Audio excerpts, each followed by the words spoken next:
All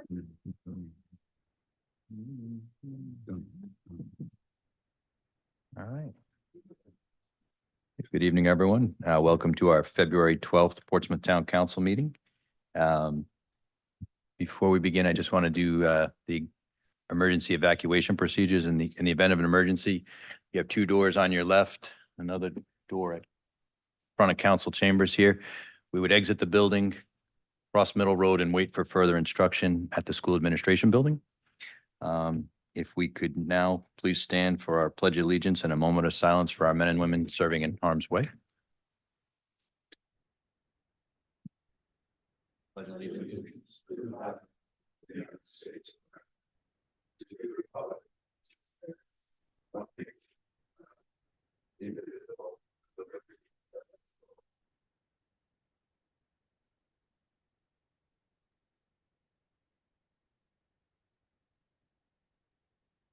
Thank you all.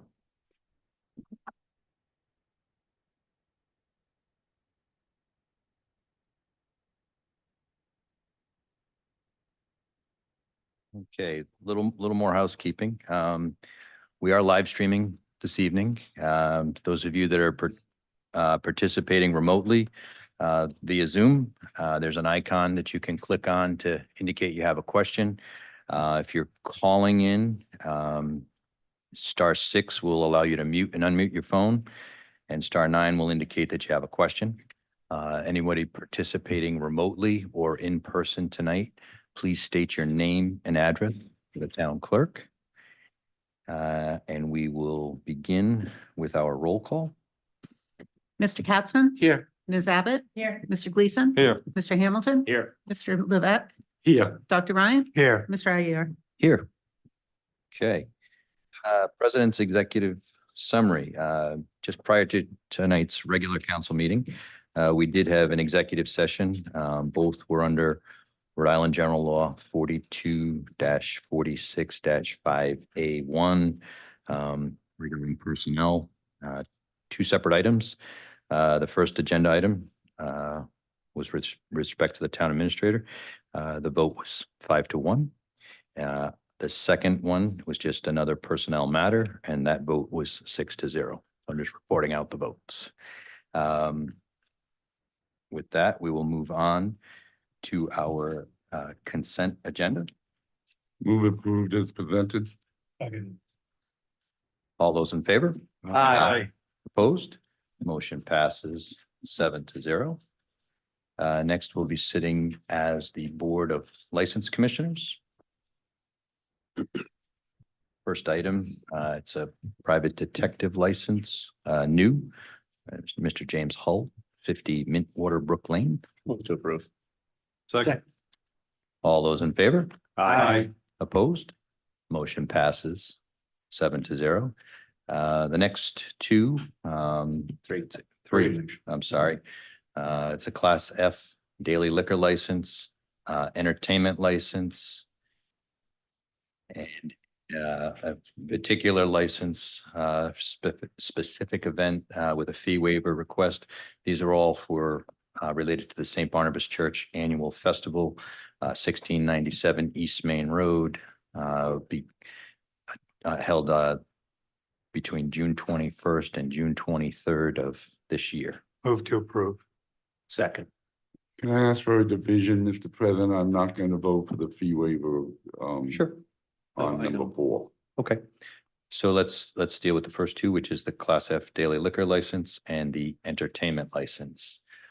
So we have essentially a motion just to break it up. So all those in favor?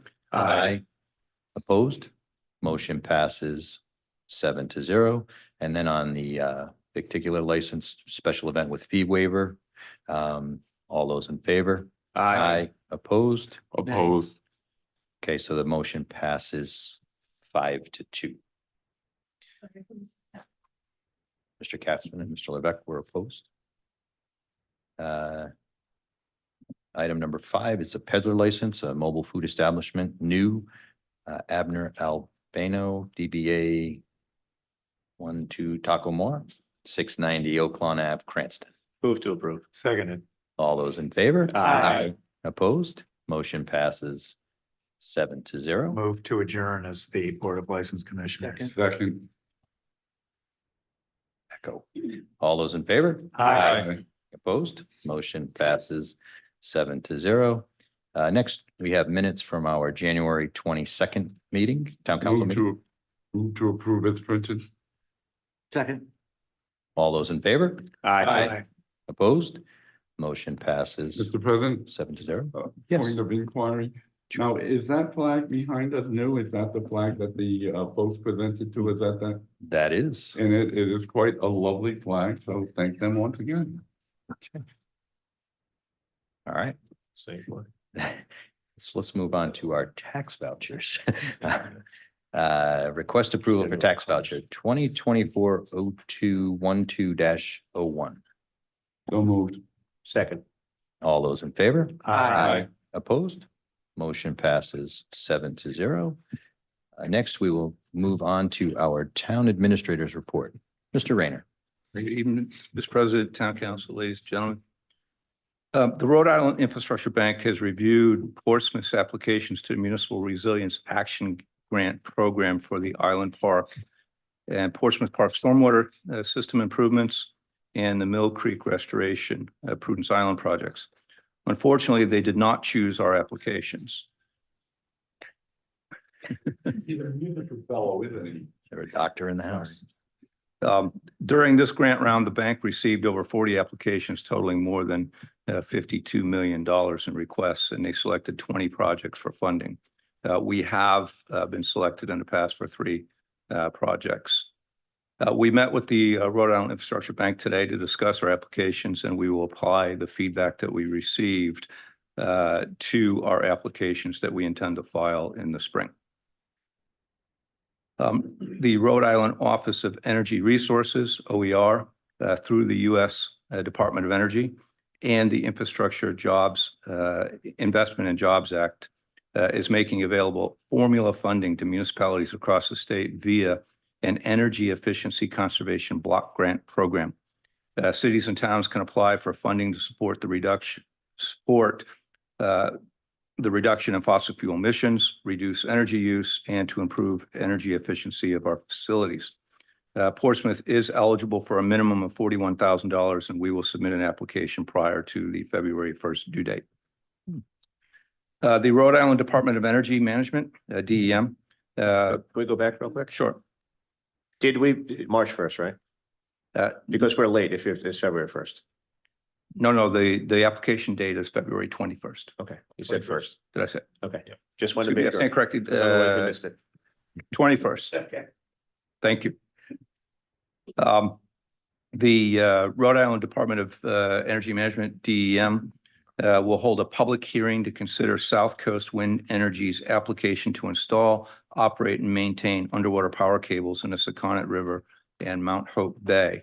That hearing will be held February 22nd at the Portsmouth High School Auditorium from 6 p.m. to 10 p.m. And more information can be found on the front page of the town's website. The Mount Hope Bridge dehumidification project is underway. Preliminary testing will begin in March.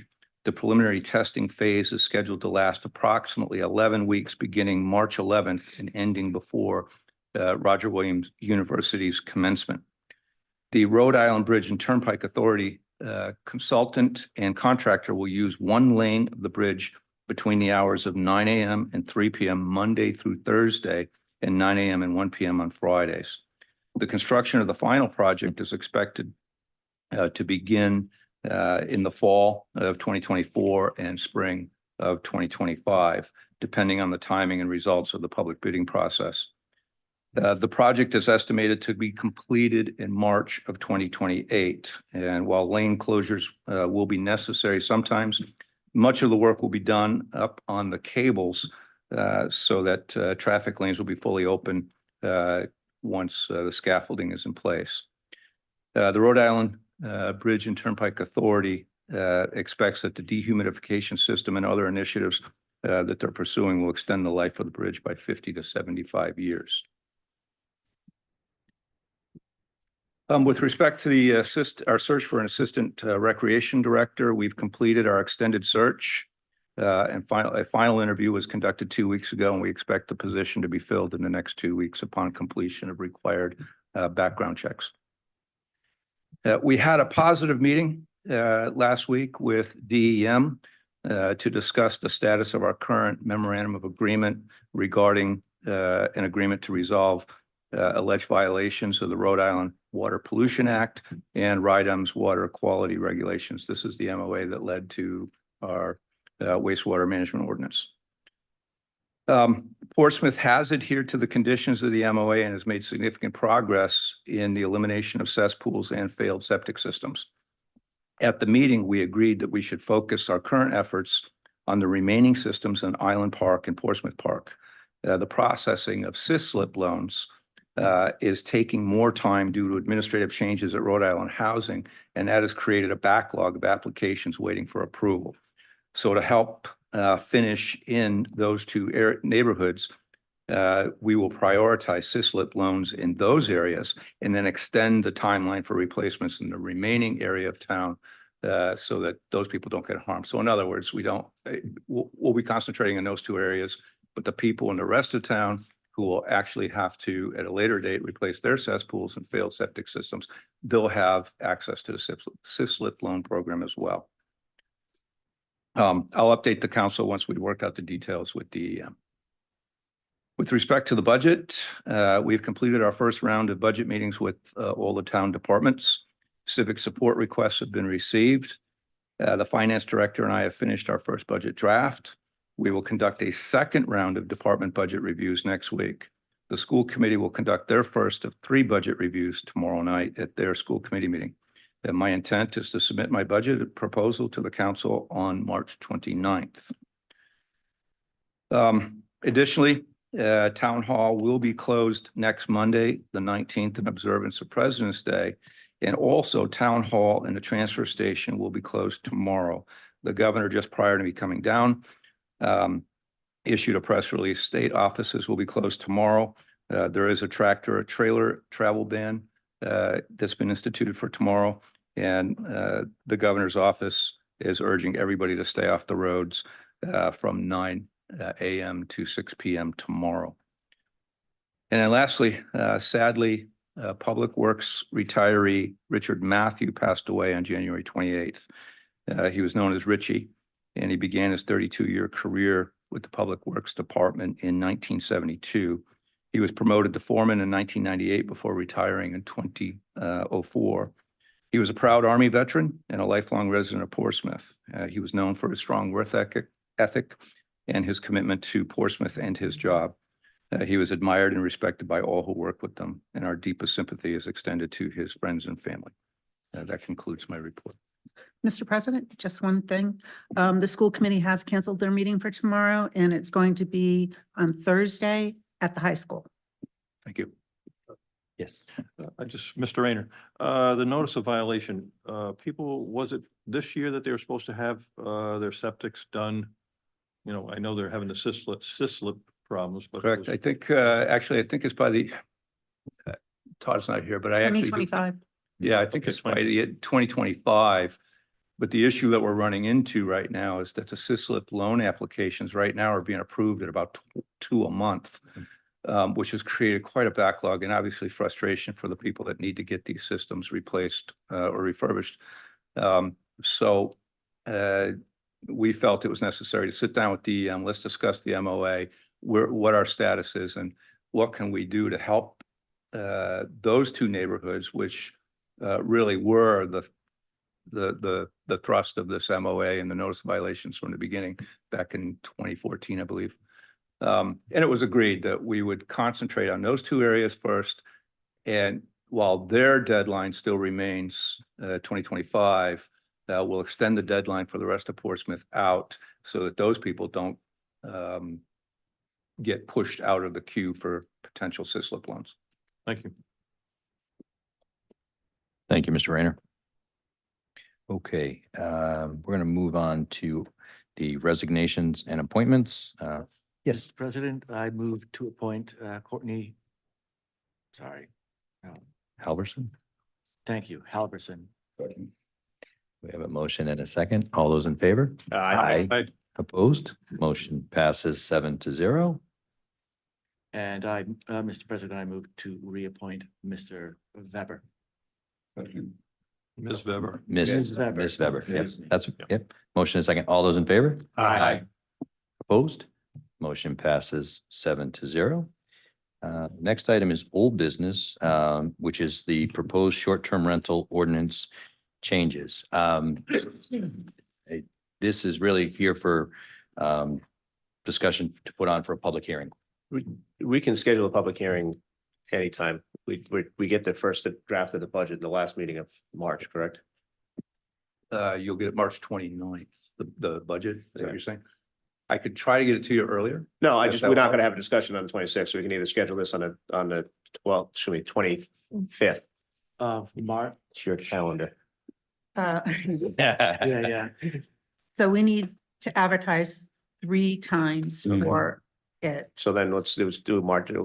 I will make a motion that we schedule the meeting for our second meeting in March, which would be the 25th, correct? Yes.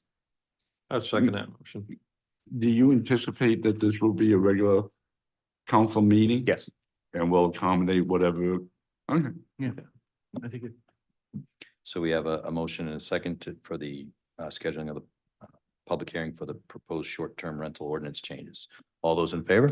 Aye. Opposed? Motion passes 7. Mr. President. Well, yeah. Yes. Yes. On March 25th. I would, Yeah. I would just be curious if anybody Yeah. from the public came and wanted to comment on your proposal. Well, proposed that's Short term. what we were, in all honesty, It's not fair to other people who may want to comment at a Okay. public hearing, Yeah. since it's just a schedule. I was afraid of opening the door to comments tonight, because tonight's not really the public hearing, and I know and I know we have a very solid presentation to discuss the changes, but if we start to go down that road, it's gonna open it up into the public hearing starting tonight. And I retract that. I agree. Yeah. Thank you. All dressed up. Moving on then.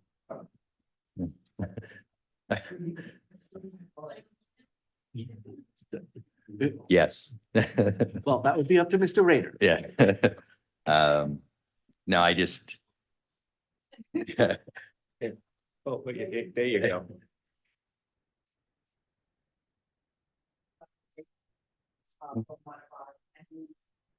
For the, Well, let's. okay. Okay, that's fair enough.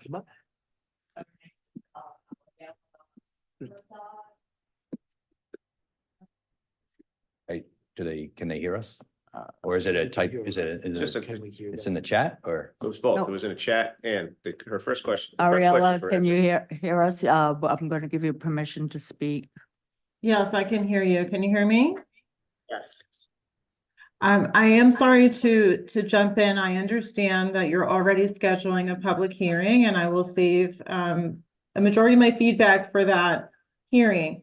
But I did want to alert the town council to the fact that the fire department is already carrying out an inspection as if this ordinance has been passed, which it has not been. So I would just ask that the town council speak to the people that are involved in the short-term rental licensing and really keep things status quo until changes are made to the law, because we're all preparing for a very busy spring and summer season and need to be planning to receive our guests. Okay, I I mean, believe the at this existing- point, yeah, we really can't.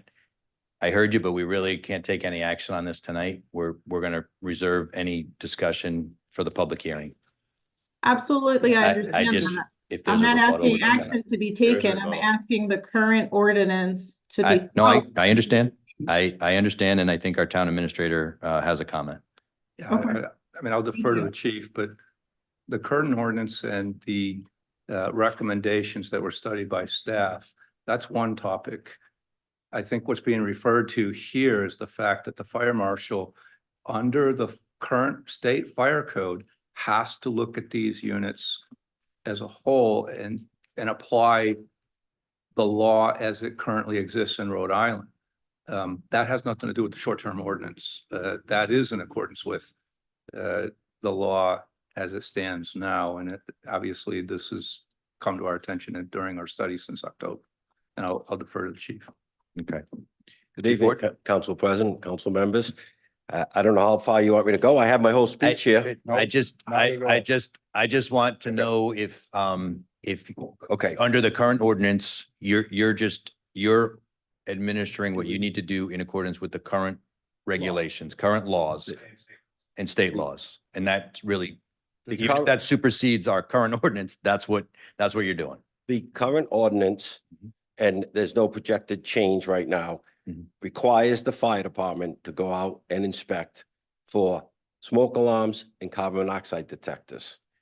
However, it's been realized now through a determination of the Fire Safety Code Board of Appeal and Review. They are the higher entity in the state for determining applicable codes or offering variances to certain parts of it, that anything rented out to 4 to 16 people does no longer comes under a 1, 2, 3 family dwelling. It is under the NFPA 101 Life Safety Code classification. It is a lodging or rooming house. So we go out to inspect because we have an ordinance that says we shall. But when we enter that property and it's going to be rented to more than 4, the code, the Rhode Island Fire Code, which is made up of the NFPA 1 Fire Code and 101 and Rhode Island amendments, all say it is now a lodging and rooming. And we have to inspect by that code. And Chief, one clarification. So that applies to whether it's a short-term rental or it applies to anything, because there could be long-term rentals that are in that same classification? It does, however, we are not required by law to inspect. We may inspect. Okay. But our ordinance currently requires us to go out for short-term rental. So once we go there. Okay. We have to follow the code as we know it now has been interpreted by the State Review Board. Okay, fair enough. And we'll take that up at the, I'm sure that will come up during the public hearing. I'm sure. I'm ready. Thank you, Chief. We voted. Well, yeah, Okay. Yeah, we we did. voted. Our public hearing will be in March. March 25. Okay. 25. Oh, okay, but We'll determine if we can.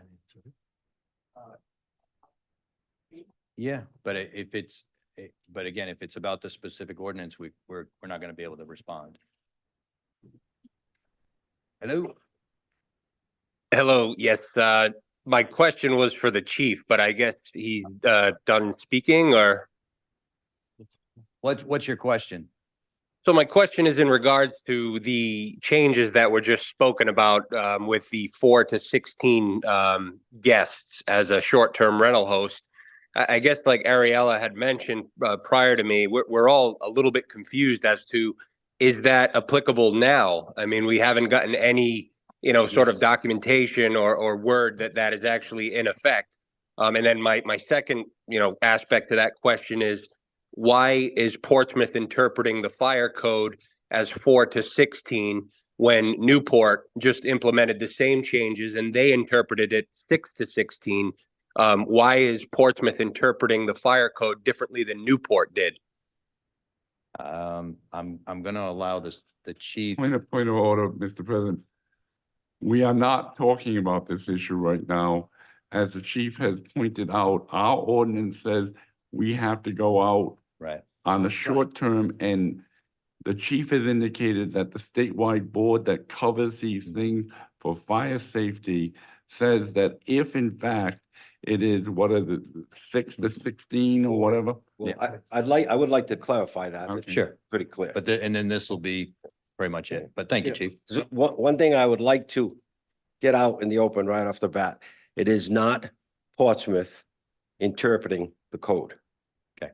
We've worked with the fire marshal's office and the Board of Review, and we've looked at their cases that have been already adjudicated. Under Chapter 26 and 101 Life Safety, which is for rooming and lodging, it says the requirements of this chapter shall apply to buildings that provide sleeping accommodations for 16 or fewer on either transient or permanent basis. Has some other things about cooking and so forth, and says, except as provided in Chapter 24. We go to Chapter 24, which is 1 and 2 family dwellings. 1 and 2 family dwellings shall be limited to buildings containing not more than 2 dwelling units, in which each dwelling unit is occupied by members of a single family with not more than 3 outsiders. Once you rent out to more than 3 outsiders, according to the code, you now go from a single or 2 family or 3 family to a rooming and lodging. And I think it's very important to note the NFPA Fire Code, the NFPA 101 Life Safety Code, and the Rhode Island Fire Code, which is a mix of all of that and their own amendments. The term short-term rental does not exist. Rhode Island has carved out its own section for bed and breakfast. It's carved out its own section for just recently for seasonal cabin rentals at a campground, and also for congregate living. Short-term rental does not exist. So when you have to fit it in some sort of occupancy classification, the State Fire Review Board has said lodging or rooming. Thank you, Chief. And again, for all matters that refer to interpretation of the fire code, I'm going to defer to the fire chief.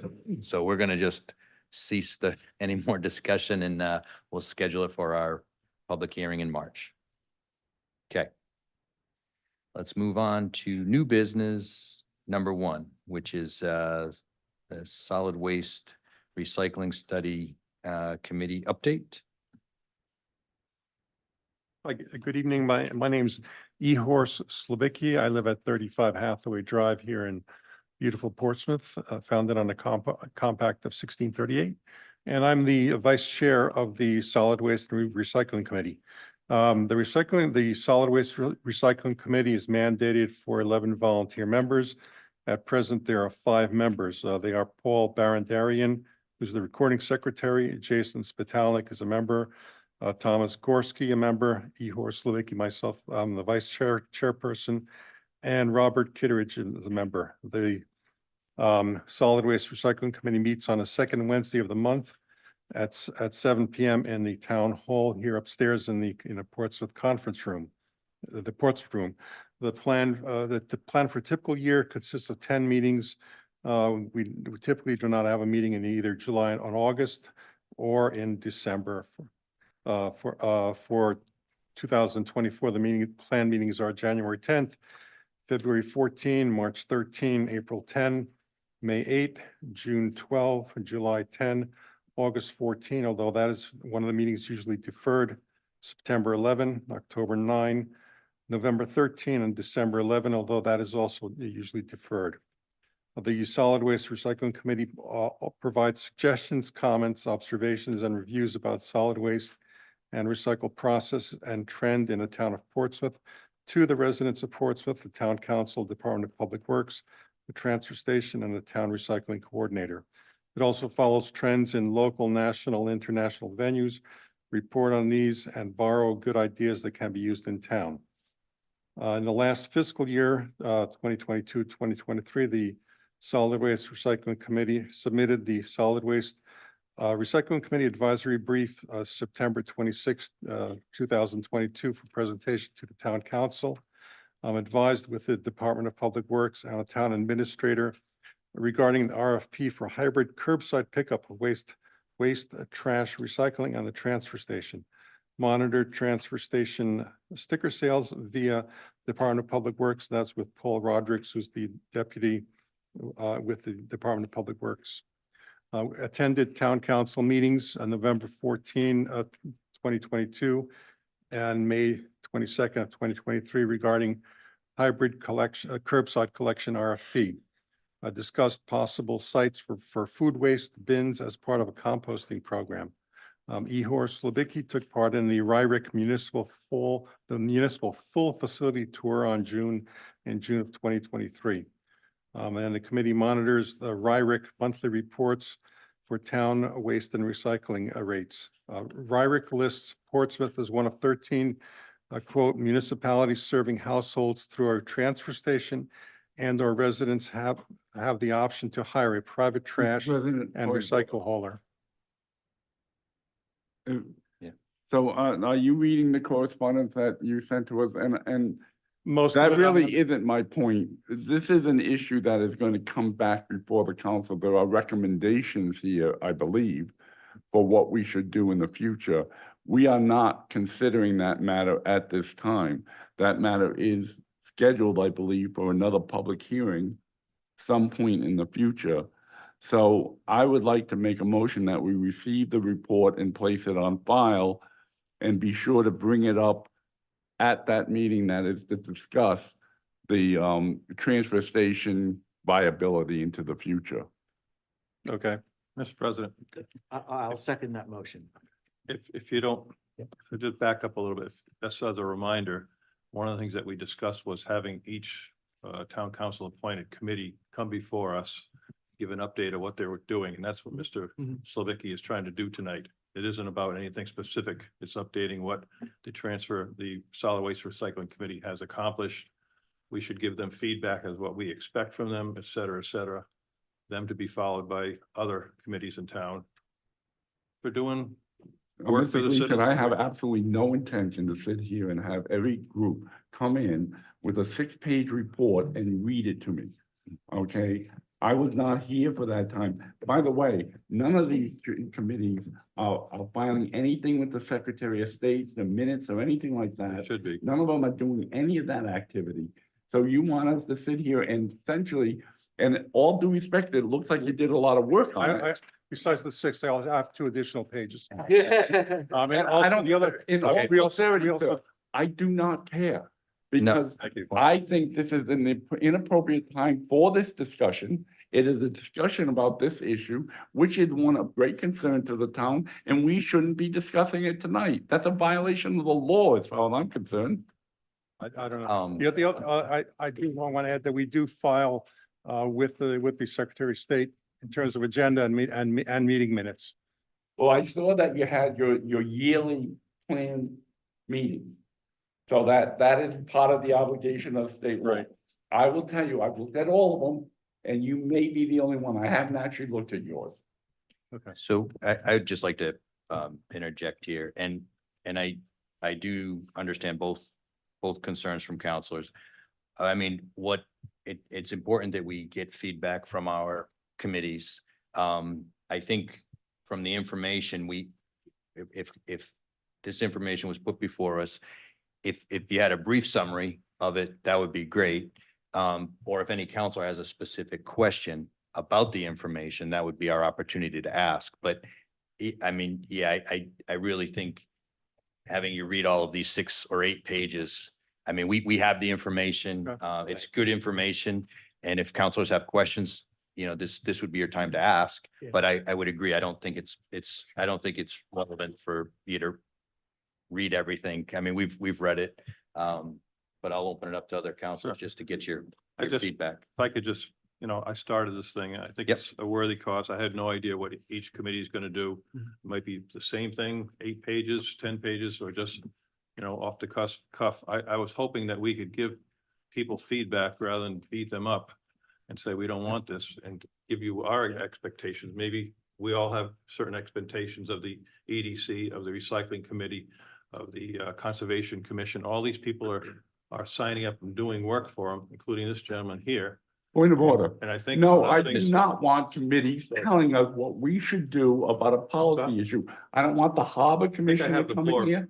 Okay. Well, no, because You- But you're- You'll get your turn, okay? Just No, settle No, I'm down. giving feedback, relax. which I think is appropriate for I'm going, you. I'm Hold going on. to Mr. Mayor. ask some Mr. Lubeck, questions. let I'm Mr. Gleason, You're gonna, so you're gonna drag him- it out. let him Thank you, finish. Mr. Gleason. just let him. Where have you And got by to the go? way, I'm Where have you gonna got to go, leave Counselor? because Just we're in relax. violation of state law. There is Because no- we're talking about an issue Gentlemen, that's not on the Gentlemen, agenda today.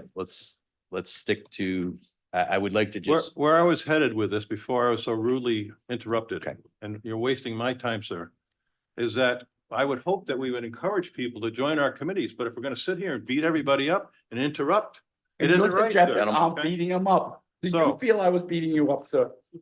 Do I have to answer that? What, did Do you? I have to answer that? Yeah. No, you don't, because that would be me beating you up. You and I smiled at each other. I just told you what I wanted. I didn't beat you up, all right. but let's- he's implying I beat you All up right, gentlemen, and that I'm rude, I- but he calls Sorry me that beating people up have to see people. this. This is embarrassing. okay. Yes, So, well, let's- basically, Gentlemen, Please. Mr. Lebec, please. Fort butts tonight. I'll kick No. your ass. No, gentlemen, no, so- gentlemen. Gentlemen, Don't be so unruly. Mr. Gleason, if I could just jump in. I don't think we're off the agenda. This is an update. It's listed as an update from the Solid Waste Recycling Committee. That's exactly what this gentleman is doing. I did have, I don't mean to interrupt, Mr. Gleason, but I did have questions that are, gentlemen, but if you're, No, go ahead. please, it's a very simple question. You have 5 members. Yes, You are authorized for 11. yes. The clerk, I'm just double checking, you advertise routinely? Yes, we do. Yeah. Thank you. You seem understaffed, I would say, if you're authorized for 11, but have only 5. Right, and we got our 5th member in January, so before that we had 4. And the fifth one is in Florida, Excuse me? and he's in Florida. That's right, before, So- one of the members is in Florida. Yeah. Mr. Thank you. President, if I could just go backwards Yep, on this. yep. 2008, the committee was formed. I actually was one of the members of this committee. And I think they've done a lot of work here. Maybe there's not as much interest because we've said only 2/3 of the population uses the transfer station. The actual recycling rate, if you can correct me if I'm wrong, we're first or second in the state. We've been in the number of categories, which I think are the important categories. We've been first in our category, according to RIRIC, those the 13 municipalities that use transfer stations. And in some cases, we've been the highest in the state. So I think it's if I can clarify a little bit, I'm not here to offer suggestions. I'm here to point out some of the items that we discuss at our meetings. A lot of them are items that are brought up at town council in regard to transfer station and other processes with that. So that it seems, it may seem that we're here to giving you suggestions or orders or whatever. We're not. We're here to tell you what we're doing. And I do agree, this was on the agenda for an update. And I guess, and I think in my mind, I was, knowing that this was the backup, I was thinking it was going to be kind of a summary of it. And if counselors had questions, because there is a lot of information in here, and if you're a transfer station user, it's helpful or it's familiar to you. If you're not a transfer station user, then you're just, it's white noise at the moment. But I don't want to discourage your presentation. I was just wondering if there was a summary or if the highlights from your opinion of, what's just, what's going on and what are the things that you're working on, to kind of help, guide the direction of the transfer station or the solid waste committee. I think one thing that we're kind of proud of is the high recycling rates and the high rates that we've achieved in the state. The other thing is that we do discuss different aspects of the transfer station and the possibility of the transfer station getting closed at some point, or the town going to a curbside pickup. Or, the one thing that we discussed is what the ideal situation is, which is to go to a city Department of Sanitation type of pickup where it picks up, where whatever entity that is picks up all the trash regardless of what it is, you know, and that's that. And that is funded out through the tax base as a school tax. So it's, you know, it's a number of different items that we discuss. Another thing that we're discussing is bringing up sort of a swap station, or a lot of towns do that, where you can leave items that are in good quality condition or reusable, and other people can reuse them to keep that out of the waste stream. Keeping things out of the waste stream is good for us because that keeps our recycling rate up and our waste rate down. And a high recycling rate means that we get money back as a larger dollar amount as a rebate. Similarly, we're looking at if we can bring in a composting program. Food waste is really a lot of wet stuff, and water weighs about 8 pounds a gallon. So if you can eliminate that, that's waste. That's weight that gets shipped up to RYREC, and then RYREC in turn charges us for weight. They don't care if it's food or whatever it is. They just think it's heavy, so you're going to pay for it. So if we can come up with some kind of composting program, that would be a nice thing as well. We also looked at, like, we compared the postcard that came out in January to people who are not subscribing to one of the private waste haulers, and compared that to what the costs are for using the transfer station. So the private waste hauler, the card that I got, they gave a monthly rate of $35.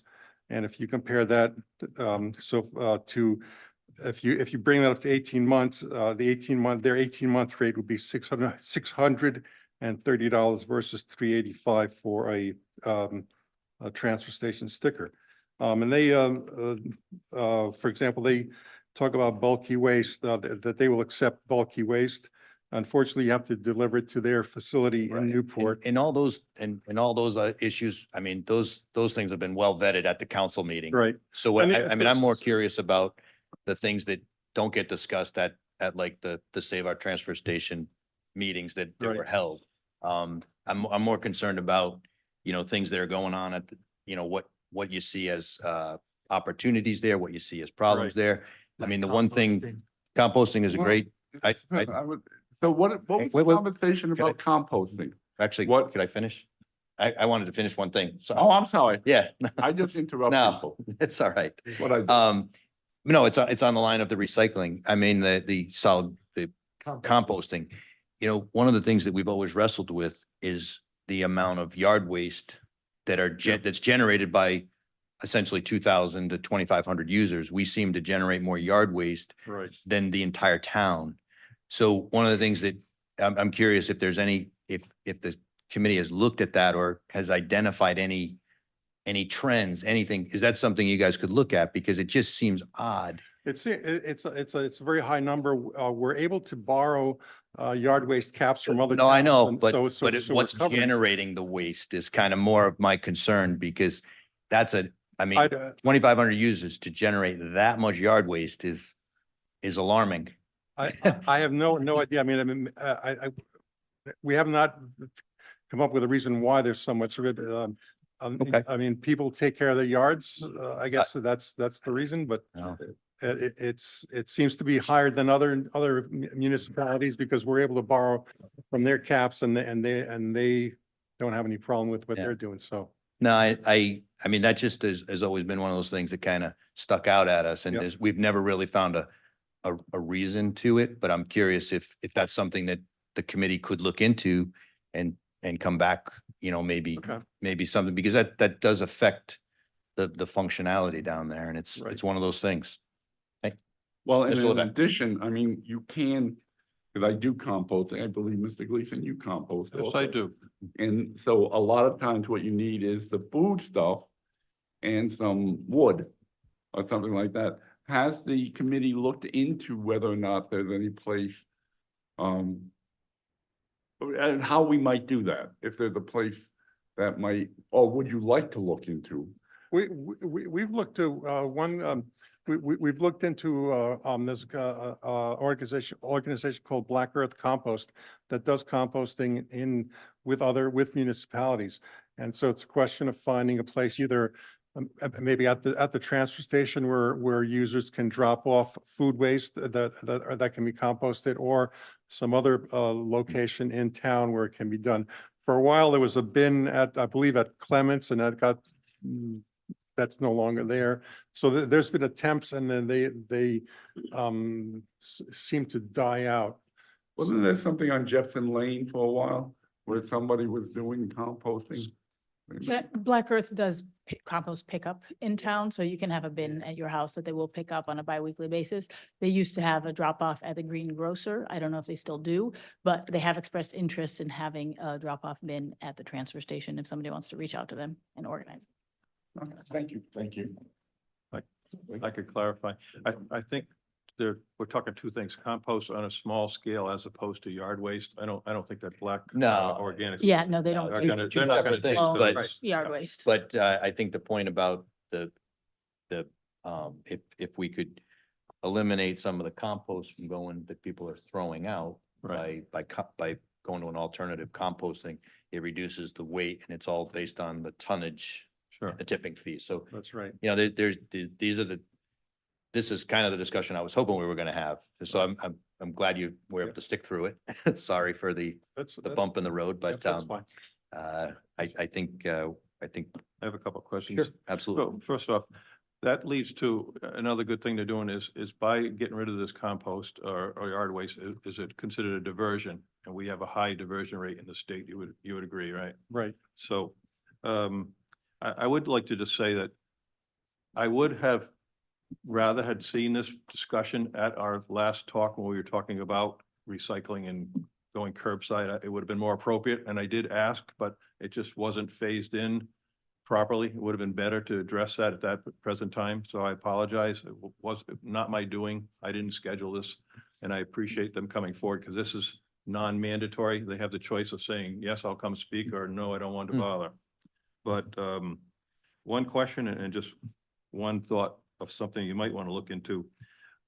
We have a metal recycling bin up there that actually ends up as a revenue. However, like 50% of that ends up being paid to the vendor for hauling his trailer back and forth. Would it be worth it to explore somebody that takes metal and just brings in a dumpster and you just call them and that's included as part of the fee? We would benefit more financially from the metal sales.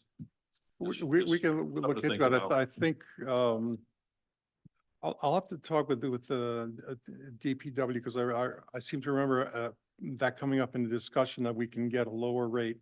But we can look into that. Okay. Find out. Thank you. If they can either change vendors or get a better rate or something from that, yeah. So that we get more revenue from that. Yep. Thank you, Igor. All right. Any further questions, comments? Just received and placed on file, and could it be included with the material when we go forward to the actual proposals regarding curbside pickup and whatever, that we make sure that it's joined? I'd like to thank Mr. Sabicki and the entire Solid Waste Recycling Committee. Over the last few years, you guys have done an amazing amount of data gathering and discussion at your very thoughtful meetings, and certainly the last formal presentation you gave to the council was very insightful. So thank you for that. Thank you. Thank you, sir. That's it. Thank you very Thank much. you. Thanks. There's been a motion and a second to receive it and place on file, so you need to say all in favor. All in favor? Aye. Opposed? Motion passes 7-0. I thought you were gonna say something. Never mind. Sorry. All right. Next item, it's a request a town council liaison for the Prudence Island Planning Commission. Right. Before, we did not have one for Prudence Island. It was similar to zoning board, planning board. But they did ask that they have a liaison appointed. So this is why I'm bringing it forward to you guys. Okay. When are their meetings? Quarterly, right? Quarterly, yeah. Yeah. It's a quarterly meeting. That's not a Saturday or a Sunday? I don't know. It was a Saturday. I think it's still a Saturday. The Zoom? Yeah, yeah, Just I checking. think they have Zoom. Yes, you don't have to go over there. I mean.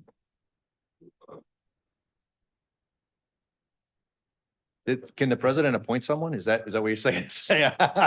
You can appoint someone if you don't want to vote. Nobody wants to step on it. No, I mean, I know that this was a topic. I think this was actually touched base when we had our regular meeting over there. Yes. And I think it's important that, that we have some dialogue with the planning commission. Because one of the things we want to try to strengthen and emphasize is we want them to participate more regularly in our regular council meetings, because I still feel that that's the best way to get things done in a more expeditious manner than waiting for those annual meetings. So I'm happy to volunteer as the liaison, because that way, if I can't do it, the vice president. I like your thinking.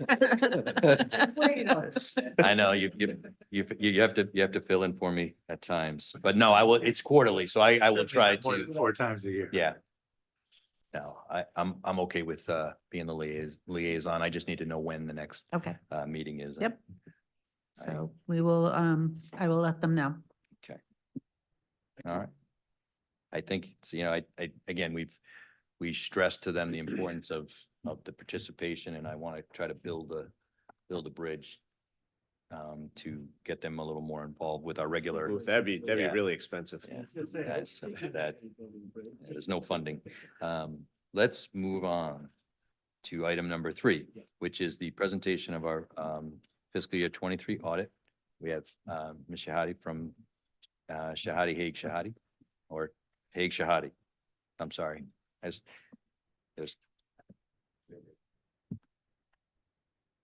Thank you. good evening. Good evening. Mary Sahadi, principal with the firm of Hague Sahadi and Company, 140 Nichols Street, Fall River, Massachusetts. Oh.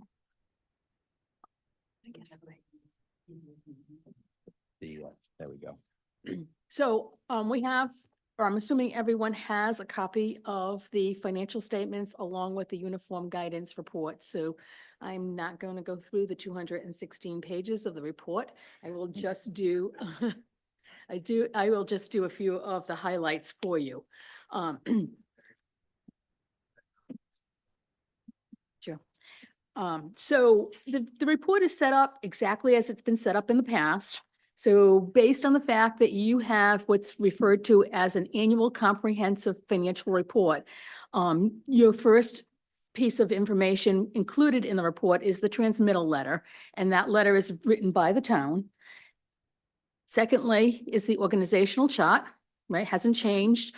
And I think what's really important here is your prior year certificate of achievement. So your financial statements have gone through scrutiny with the Governmental Financial Board, and you have received a certificate of achievement for the financial reporting. So I think that's what's really important here. I don't know if I can do this. Oh yeah, right there. And we include it in the copy of the report each year so that you can see it.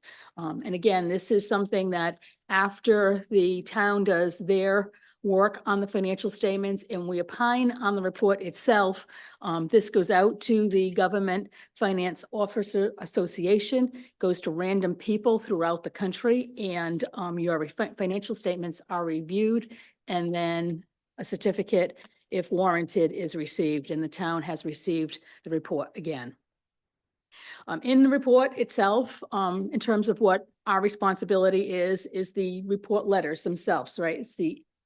It's the audit report, the independent audit report, as well as the report on the town's internal controls. So again, very large document here in the town. There's a lot to report on, but page 1 of the independent report is where we actually opine on the report itself. This report hasn't changed a whole lot. I'm gonna have trouble with this thing, huh? I don't know, I can't. No. Sure.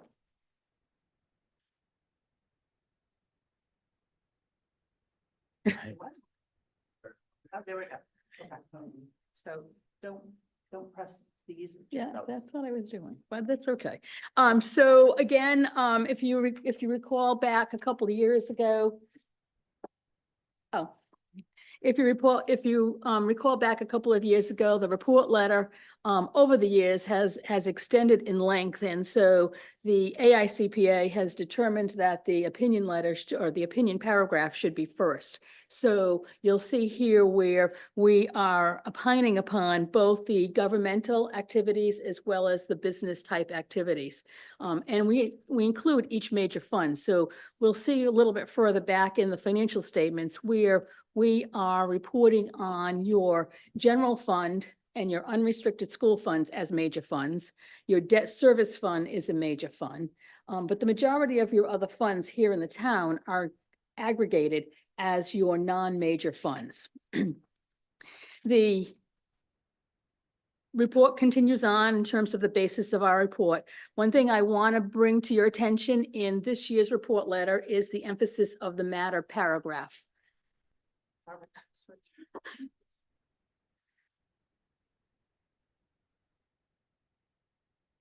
I don't think she has a copy. You know what? Hang on. She was there. Yeah. Go for it. Yeah. no, Okay, it's is the- working now. is- It's working now because it was off. It's. She's good now.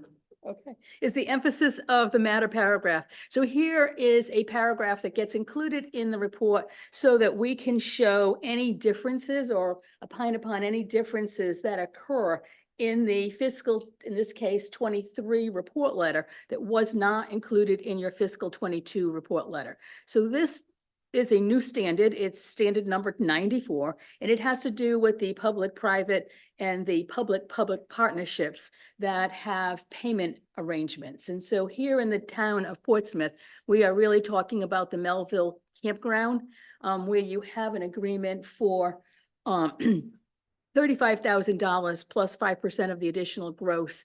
And that's included in the notes to the financial statements on page 99, if you would like to read some additional information with regard to that particular standard. But that standard changed in this year where you would not have seen that in the prior year.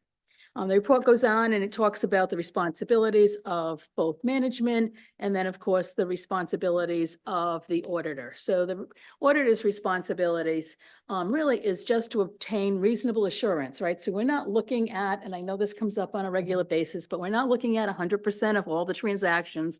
We are testing the transactions that are material to the financial statements taken as a whole, and we are obtaining reasonable assurance when we're looking at those transactions in order to write our opinion. The supplementary information is the information in the back of the financial statements. It starts, oh, I didn't write that page number down, but quite a ways into the document itself. It's the aggregate of all of the town's special revenue funds, the school department's special revenue funds, the town's capital funds, and the school department's capital funds. So you'll see those all identified individually toward the back of the financial statements in the section that's called supplementary. The other information that's included in the report is the information that is necessary for the school department in particular to prepare the MPT2 report. And that is a requirement of the state of Rhode Island. And that information is also included as supplementary information. And then the last report that we include both in this report and in the separate document that you receive is the report on internal controls and compliance with laws and regulations. So here in the town of Portsmouth, we had no findings with regard to your internal controls or, for that matter, any compliance with laws and regulations. So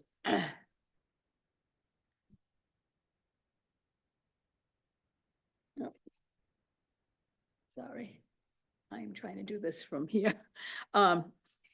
This report is the report on the internal controls that I just spoke about, and I just wanted to kind of bring it to your attention here. Again, we're considering the town's internal controls. This is included in the report. It's on page 200, so if you're completely bored by the time you get to 200, you probably didn't even read it. But that's okay, because we repeat it again and include it in the Uniform Guidance Report, which is the shorter report on compliance with federal expenditures. And we'll talk about that just briefly as we continue. So the first section of the report hasn't changed. It has to do with the management discussion and analysis. And this is where management has the opportunity to write in layman's terms information with regard to the current, and in some instances, the comparative of the information reported from one year to the next. So the first section of the MD&A, management discussion and analysis, is the financial highlights. And so first we talk about here, or I should say the town talks about here, because this is actually unaudited information. This is information that is provided to us from the town, although quite frankly, is information that is put together once the financial statements are put together. So here, the net position of the town is the useful indicator. Now here in the government-wide, if you remember from my discussions in the prior year, you have really 3 sections included in every financial report, not only for the town of Portsmouth, but for every government throughout the United States. So the first section is your government-wide financial statements, and that's where you're going to see everything on the accrual basis of accounting. So your government-wide financial statements are going to include all of your assets and your liabilities. So all of your capital assets, all of your debt related to your capital assets, as well as any pension assets, deferred inflows and outflows, and then certainly your pension and other post-employment liabilities. So for the fiscal year 2023, your net position unrestricted is a negative $100 million. The majority of the reasoning for that, okay, is that you've got liabilities, right, that we just talked about, in particular, pension liabilities and OPEB liabilities that far exceed any assets that you're carrying on the books. And so your unrestricted is a negative number. Now, when we look at what components are in your net position, in your net position, you've got your investments in your capital assets, as well as restricted areas. So if we're looking at your investments in capital assets, this category also includes any unspent bond proceeds. So if you remember back in June of 22, you borrowed $19 million for capital projects. As of June 23, you're still spending down on that. So you've got a significant amount of unspent bond proceeds that were added to this calculation for the GFOA in terms of the net investment in capital assets. As it relates to the second category, or the restricted category, the restricted net position for June 30 is $30,206,066. That is actually up about $6.2 million over the prior year, primarily because of the net asset in pensions for the teacher survivor benefits. So the teacher survivor benefits have a pension asset, and that's restricted as part of your net position.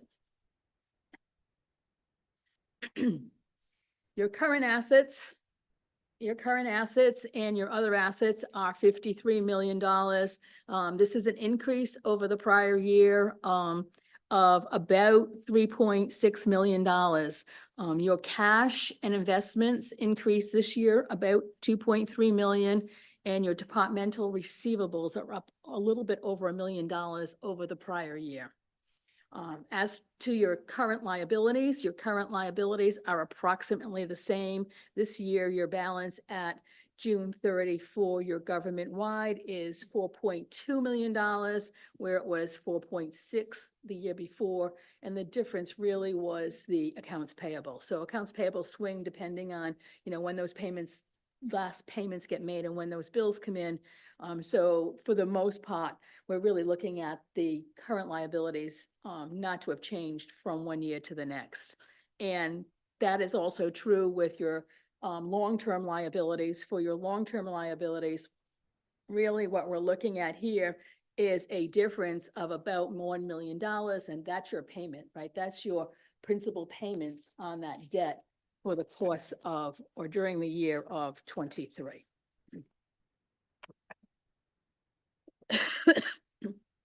The government-wide financial statements show the revenue, the general revenues, and specific revenues separate from the expenses.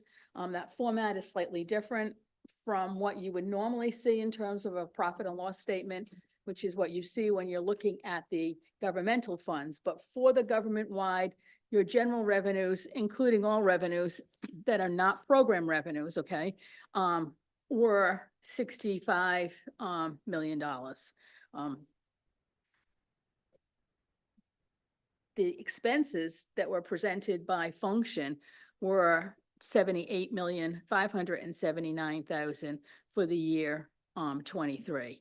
If you look at page 17 on your financial statements, just to give you an idea, where you're seeing 2023's expenses being slightly higher, and you'd probably understand this, certainly looking at the budgets that are presented, is in the areas of public safety and education. So those are the specific areas. If you look at your other functional expenses, there's not a significant difference from one year to the next.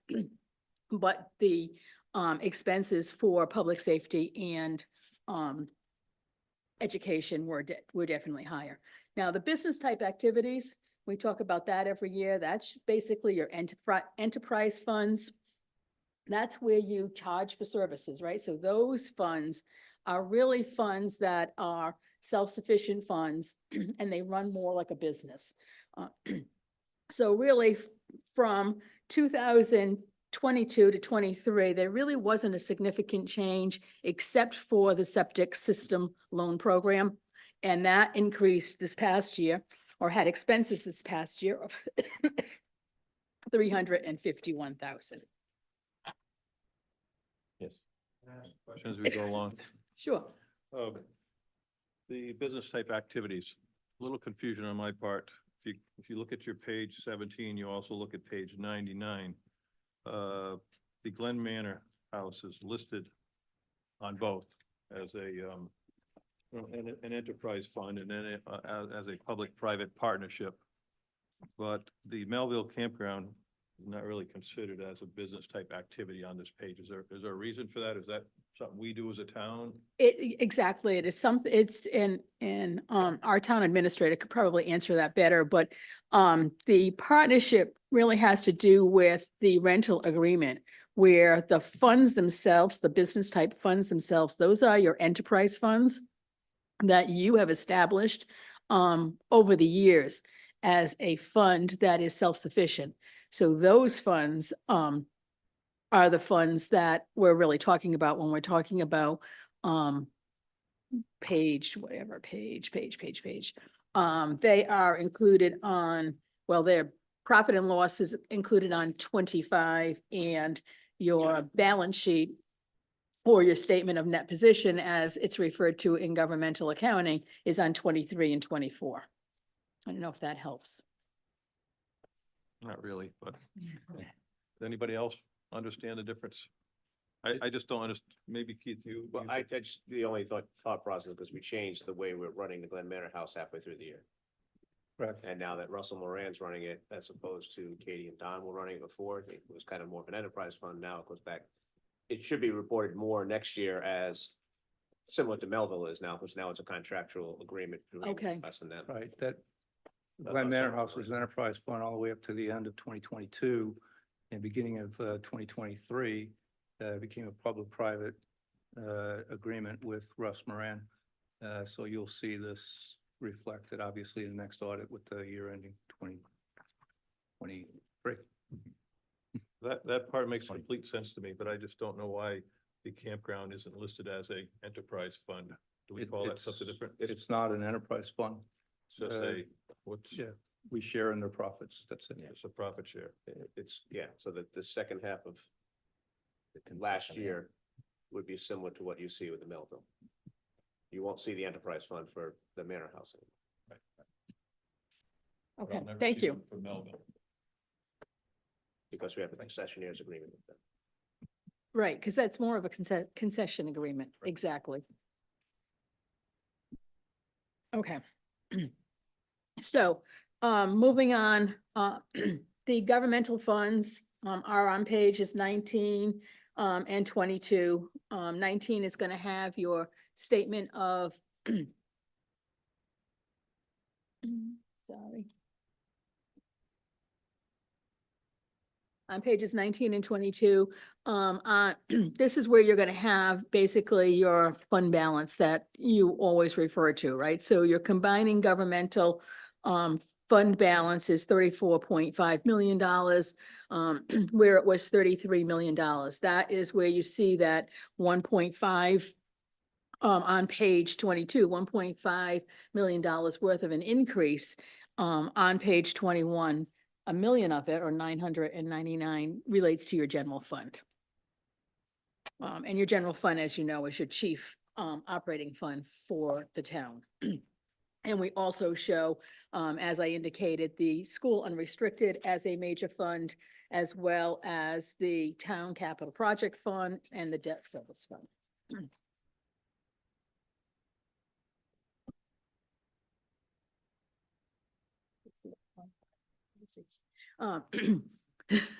The school unrestricted fund, it had a ending fund balance of 1,382,000. This was a slight decrease over the 22 fund balance of $78,000. The town reported its capital project, the most recent capital project, on page 21 as a major fund, and as of June 23, it has a remaining balance of equity or unspent monies of $126,125. Debt service, again, the town issued the Series E's bonds. Those were the bonds I spoke about a little bit earlier. That's the 19 million, 5 of those bonds. And those were issued on 6/28 of 22. And then the remaining, funds that we're talking about here have a fund balance of $3.5 million. That's your non-major funds. The biggest, non-major fund, that had activity, was the Public Safety Capital Project Fund, where it actually even included a transfer of $916,000 into that fund. But to be a little clearer, back again, supplementary information, if you looked on page 131, your town special revenue funds had an increase of $940,000. $390,000 was primarily the Turnpike Avenue Special Revenue Fund. The school special revenue funds had a slight decrease this year of $123,000. Your town capital projects had an increase of $219,000, and your school capital projects had an increase of $247,000.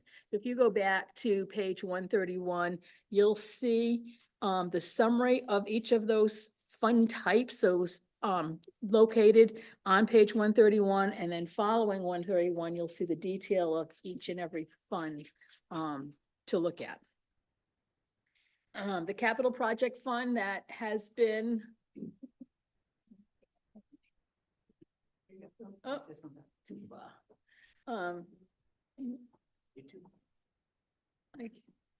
yeah, I'm gonna give it to you. The capital project fund that you're still funding is that 1213, if you remember, capital project fund, where you're funding it with 50% of the surplus each year until you fund off that deficit. So this past year, you transferred in $314,000, And you have a remaining deficit to fund of $164,000. So based on this year's surplus of $999, it would be the town's commitment to put 500,000 into that fund for fiscal '24. And that fund can be found on page 164. Now, included in the financial statements, of course, are all the notes to the financial statements. So they follow the basic financial statements that we just spoke about. And then the section of the financial statements is referred to as the RSI, so required supplementary information. So we are required to include, or the town is required to include a lot of supplementary information in the financial statements, which again is unaudited, but it's tested, right? So we look at it, we test it. We certainly do analytics on it, but we don't do, if you're looking from an auditor's point of view, we're not doing the same level of testing on the budget and actual that we do on the other areas within the governmental financial statements. But here, on page 103 is the first section of the RSI. And here is where the revenue had a favorable variance this year of 629,000. And we're breaking out here just for purposes of this evening, the bigger areas that had surpluses, right? So you had surpluses in your current property taxes, in your motor vehicles, in the hotels and meals this past year. The fees and licenses were over the budget, as well as the cannabis local tax that you received, and then some miscellaneous revenue. You did have some shortfalls against the budget.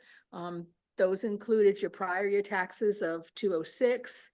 The leases and rental were a little bit shy of what you had anticipated, as well as the pilot, right? The payment in lieu of taxes from the housing authority. On the expenditure side, you had $1 million turnback, right? A favorable variance of $1 million, 1,042,914. Of this balance, the majority came from a lower than budgeted town clerk's department of $48,000, lower than budgeted human resources of 61, lower than budget for the police department of 230,000. And Public Works had a positive turnback of $592,000. So that is basically your governmental funds with regard to the financial statements. The proprietary funds or the enterprise funds, those were the ones we talked about briefly. They're shown on pages 23 to 27. You'll first see the net position. Those are your 5 funds that we talked about briefly.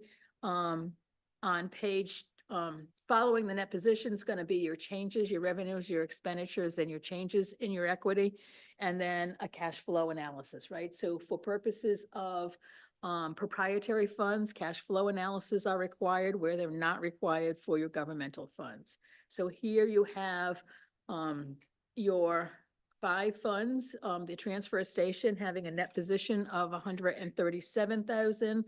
The septic system loan program had a net position of 16,539.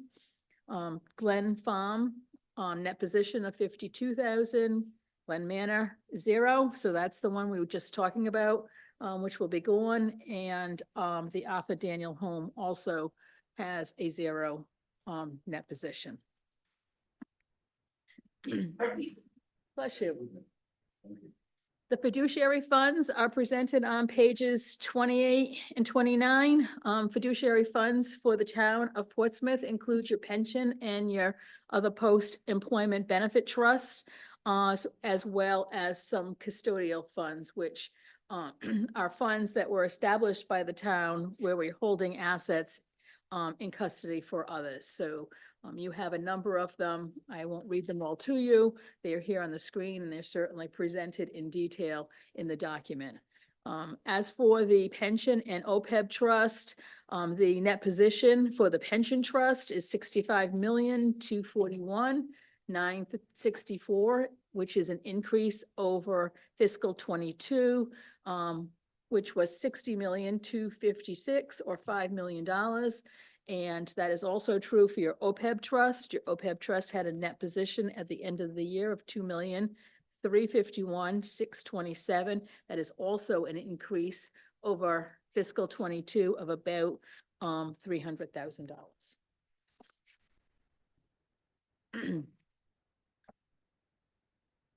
The notes to the financial statements, nothing significantly changed in there. You start every set of financial statements with a summary of your accounting policies. There's a lot of notes that have details. So the details, cash normally, investments, you'll see detailed information about your capital assets, about your debt, certainly about your pension and your OPEB details, your risk management, as well as any commitments.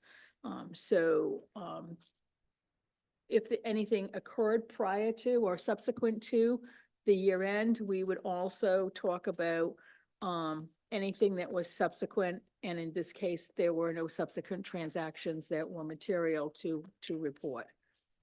The next section in your financial statements, again, is your required supplementary. The majority of this is your budget and actual for your general fund. We do also include it for the school unrestricted fund, as well as all of the pension and OPEB related disclosures that are required. And those are all included following the notes to the financial statements. Again, lastly, on the table of contents and certainly within your document is the supplementary information. And that's where you're going to find each and every fund of this town detailed with the assets and liabilities, as well as net position, and of course, the revenues, expenses, and any change or transfers between the funds. The town, as we talked about just briefly at the beginning, very proud, and everyone here should be very proud of this town for having the certificate of excellence from the GFOA. But as a result of the additional hard work that they have to do, they also have to present statistical information. And so the town puts together a number of trends and data, and that is included in the financial statements as well. And it's included in the last section. Again, is unaudited, but it does include multiple fiscal years, and it also includes the 23 year.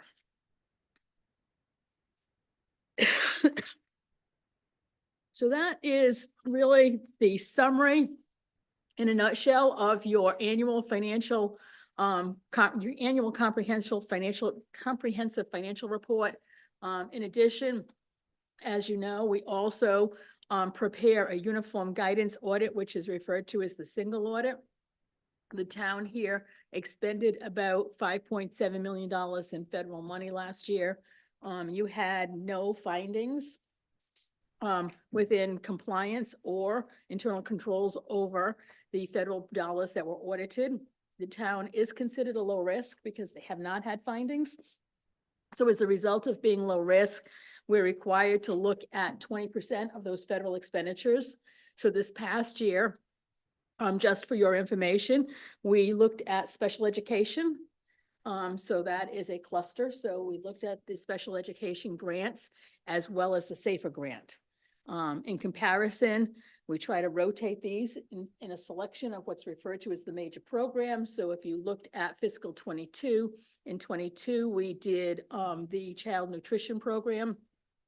We did the coronavirus state and local recovery fund program, as well as the education stabilization fund. So we do try to rotate those from year to year, depending on which funds you have material dollars in, and which funds hadn't been audited over the last couple of years.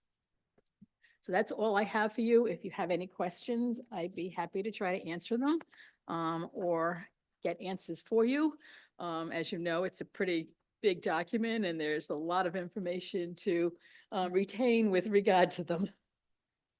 Mary, thank you for the update. And I think what we've done in the past is, we'll try to answer, you'll try to answer questions. But if not, we'll take your questions and then we'll post that information, and that's how we did it last year. There was That's some, perfect. there was and some then I can- questions Right, that kind of get into the weeds sometimes and Sure. takes a little bit more effort Sure. to give an answer. and Josie's normally with us, who is the manager on this team, but she is out sick. Yeah. So So, I mean. I'm we'll- here alone tonight. Yep, no, and I appreciate that. And again, if there are questions that are going to be asked and we can't get an answer tonight, we'll I'll take be the glad to question get back to you. and we'll get back and we'll post them and I think that worked out well last year. and Perfect. It's on the website. The FY 22 questions are there, so. Perfect. Okay. Any questions from counselors? Mr. Gleason? Thank you. I found it to be fascinating reading between plays last night, sitting there reading this document. If you believe that, I'll tell you another one, but I didn't read most of it. This or the football? And I think these questions are more for Mr. Rayner than in the report here, but on page 103, it talks about fees and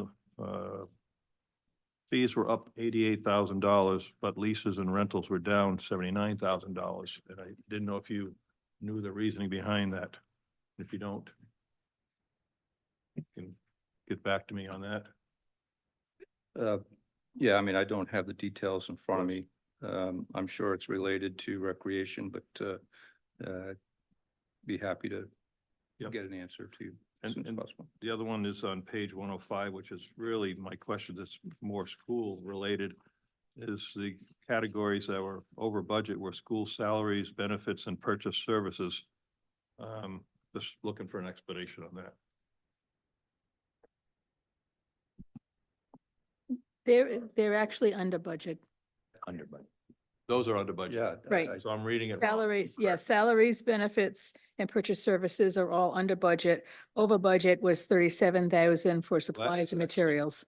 Yeah, the I guess biggest I one. missed that commercial. Yeah, no, the purchase services is a large category that they utilize and they usually over budget that because if, God forbid, a child comes in and needs extraordinary care, that's where they get the money from. And it goes out for purchase services of Very good. an extra teacher's assistant or a full-time one-on-one person to take the child back and forth to school.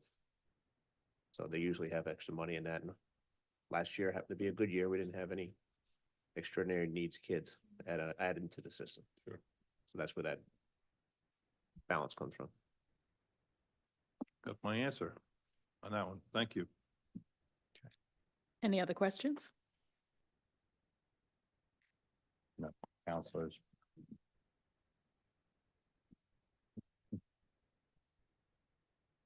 We'll have some from the audience. And again, if we can answer them, we will. If not, we'll take the question and we'll get back. Thank you. Thank you, everyone.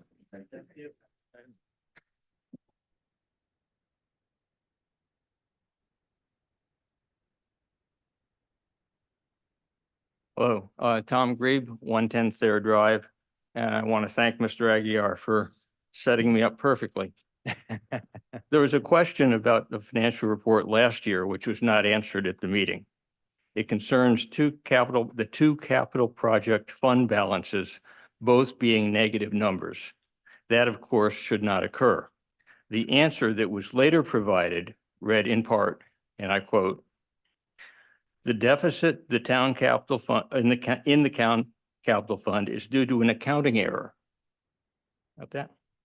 Is it The town council- last year? Yeah. Are you talking about the 22 audit? I'm talking about the 22 audit. Okay. The question last year was, why were these negative? Okay. And the answer is, it was an accounting error. The town council approved the use of a mixture of prior year surpluses, COVID relief funds, town contingency funds, and other federal grant money to fund capital projects for fiscal years 2020 through 2022. Unfortunately, not all the funds were properly transferred to the town capital fund during the years. Thus, there is a deficit on paper, but not in reality. As an aside, and I'm not quoting right now, this is my aside, no proof or data for that statement was provided.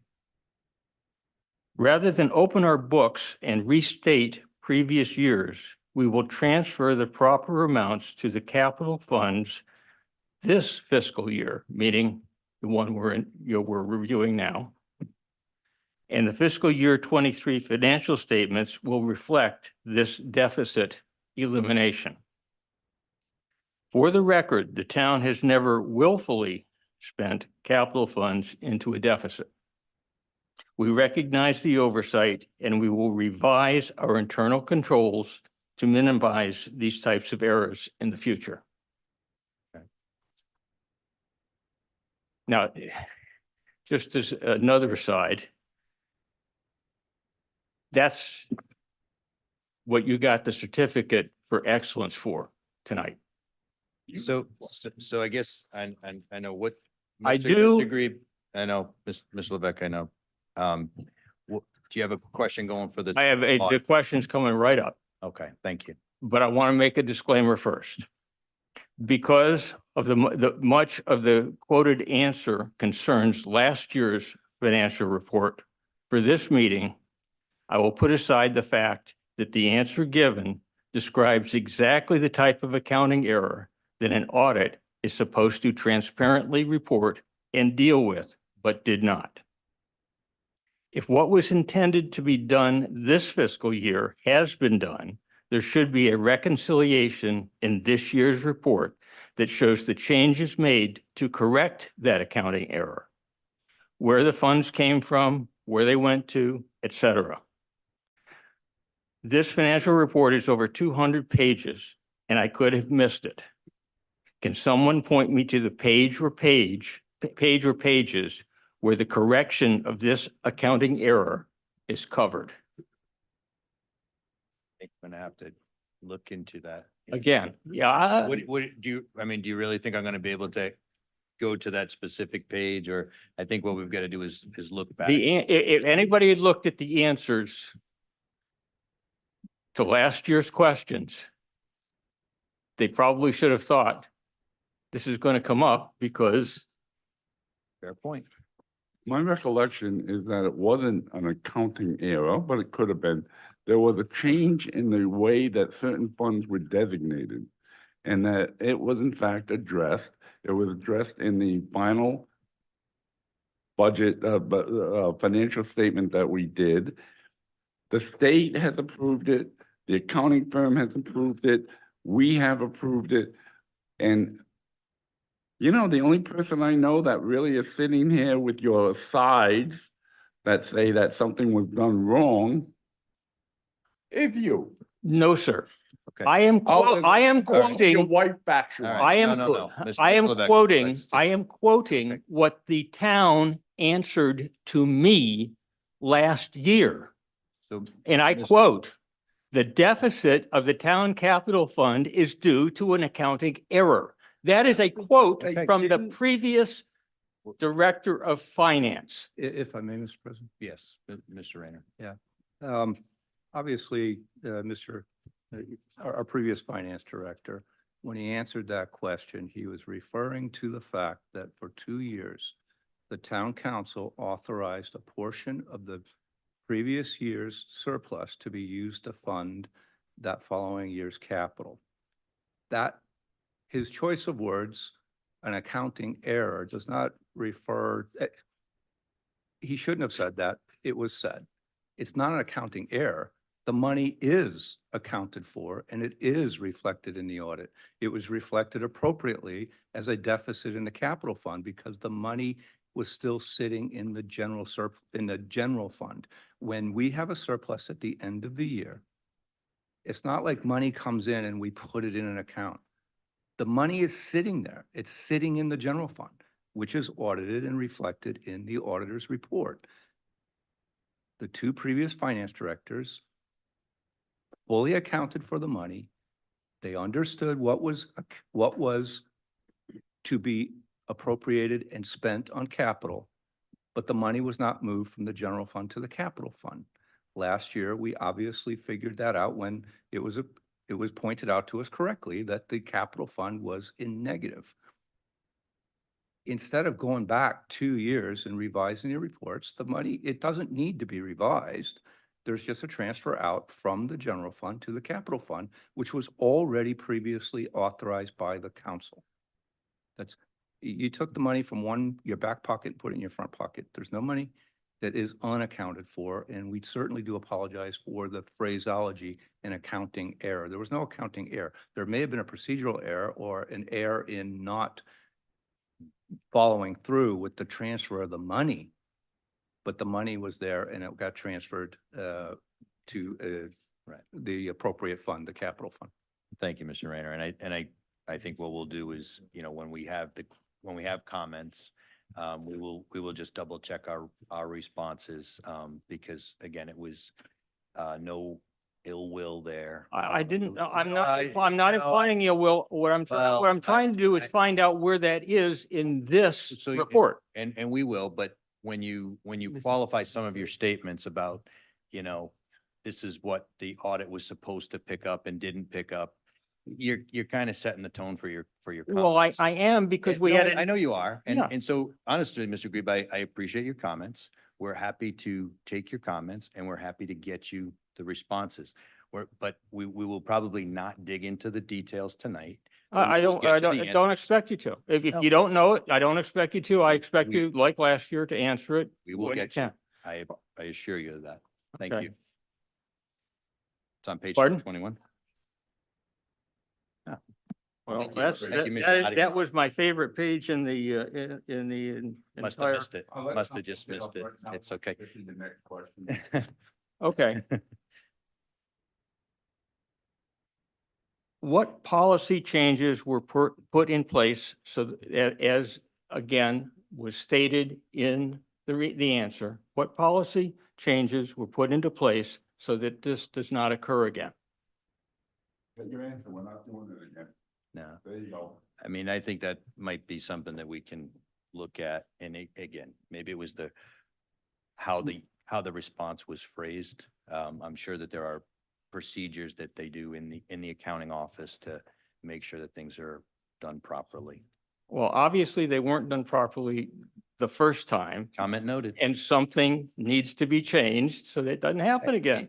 And I would defer back to Mr. Rayner's point that there was no missing money. The money was there. It was just, we will get you an answer. Okay. And- I'm not, don't put words in my mouth. I'm not claiming money was missing. I'm claiming an accounting error.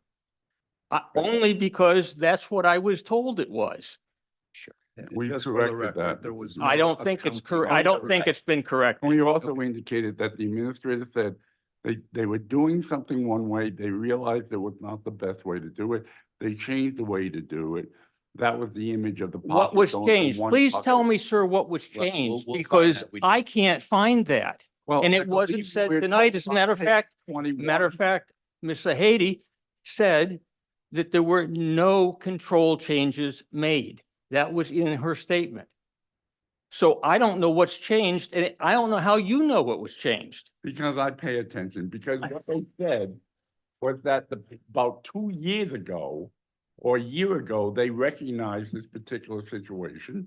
And so they just adopted it. They They adopted reconciled, what? They a adopted problem. what? they reconciled a problem that had to do How? only. Well, They we'll- said on page 21, they took it from one place and put it in another. That's how you reconcile it. That's not Okay, reconcilable. we'll get to it. We'll get to an official response. That's correct. I I know you're gonna, That- I know you have a laundry list of. No, I don't questions. have a laundry No, list. That is it. Those I 3 or 4 just, questions? no, Okay. We will get you the proper responses and, for starters, page 21 is pointing in the. I will take a look at that, but I could almost, that's the best page in the audit, quite frankly. And I think Ms. Fahey would say that. That's still got, yes, the most information. And I practically memorized it. So Okay. I'm not sure where it is. If it is, it's in an entirely overly broad categories. Okay, well, Because That's And it doesn't match what was said in the. So we will provide a more response, but you want to know what page. So she did say page 21. So for starters, that's the page, but then there will be some follow-up because I think you're gonna, I need, require some I need more additional- detail than I- page 21 gives me. I know, would expect nothing less, Mr. Green. Thank you. Thank you.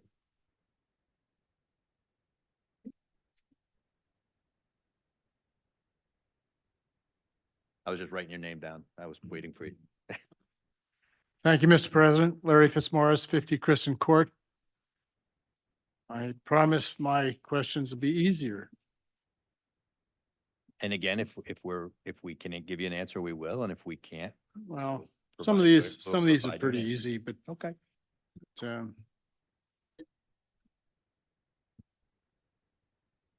When one reads this document, you can find the term fund balance used in a number of different formats or meanings, at least to me.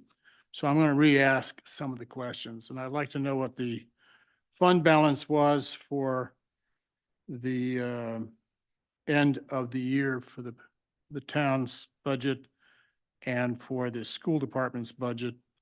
And I think I have the right numbers. I just want to confirm them. 1 million for the municipal side, 1,042,914. You're asking the fund balance, you're asking the surplus at the end of the year, Yes, surplus, surplus. not the fund balance, which is. True. Really is more than that. The increase in the fund balance or the surplus in this case.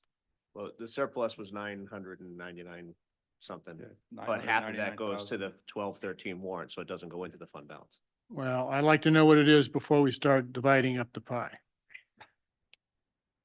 So that's, you're saying it's 900 and, The No. surplus, The surplus was 999,910. Page Uh, 104. that's a familiar number. What page did that on? 104. 104. Thank you. What was the school departments? 78, is it 78, 147, and that's on page 107? Oh. That's a negative? In their total fund balance, but that they had a surplus. They spent money out of the fund balance. Yeah, But at the end of their budget year last year, they had a surplus. yeah, but I don't know how many people are aware of this, but when the school committee ends the year, approaches the year with a surplus, they switch some of their funds into another fund. So I'd like to know what the number is before they did that, and I think it's in the accounting. If I remember correctly, it was page 105. So, and that's where I got my number from, which was 409, 113. On excess of expenditures over revenues, budgetary basis. Sorry, my eyes are not equal to this thing. No, so you did, so the fund balance for the school is on page 105, right? You said you wanted the total fund balance? No, How? he's looking for what their surplus was before they, The surplus at the end of the year. so we allocated, I'm gonna use round numbers just to make life easy for me. We allocated $41 million and they only spent 752. So that delta would be the surplus. Much more complicated on the school side because all the ESSER funds and the, But I IDA think funds. he's also suggesting that at the end of the fiscal year, all administrators and superintendents hold on to some money in fear that they're gonna have some expenses. When they don't have those expenses, they go out and buy needed items that they put off. The fire department used to buy hose. We always kind of authorize those things. They're not discretionary, but they're things you hold off purchasing, and I assume that the school department does the same. I thank the Mr. Levesque for his support on this thing, but that's actually not what I was assuming. What happens?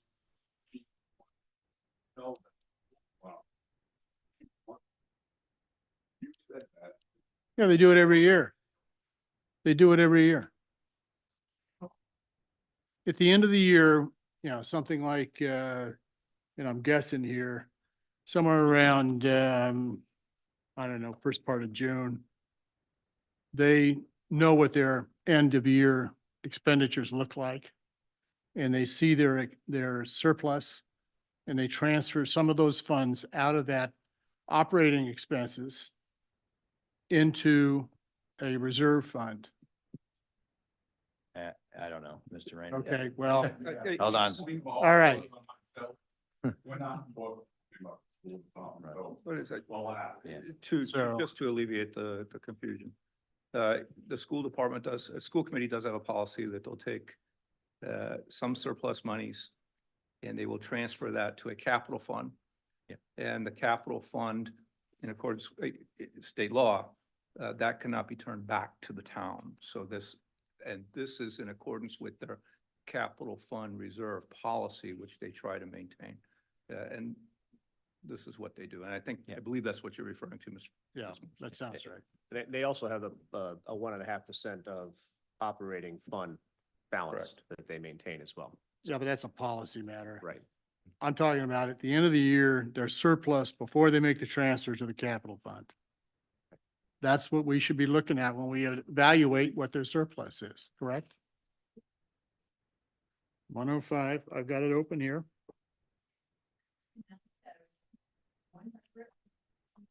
Okay, that's the number I thought it was. Thank you.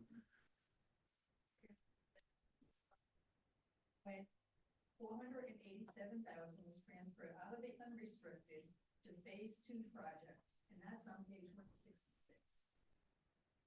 Would you repeat the amount? 487,604. Okay, that's also on page 105. Transfers into the phase 2 project, which is presented on page 160 for the school department capital. Okay, fine, thank you.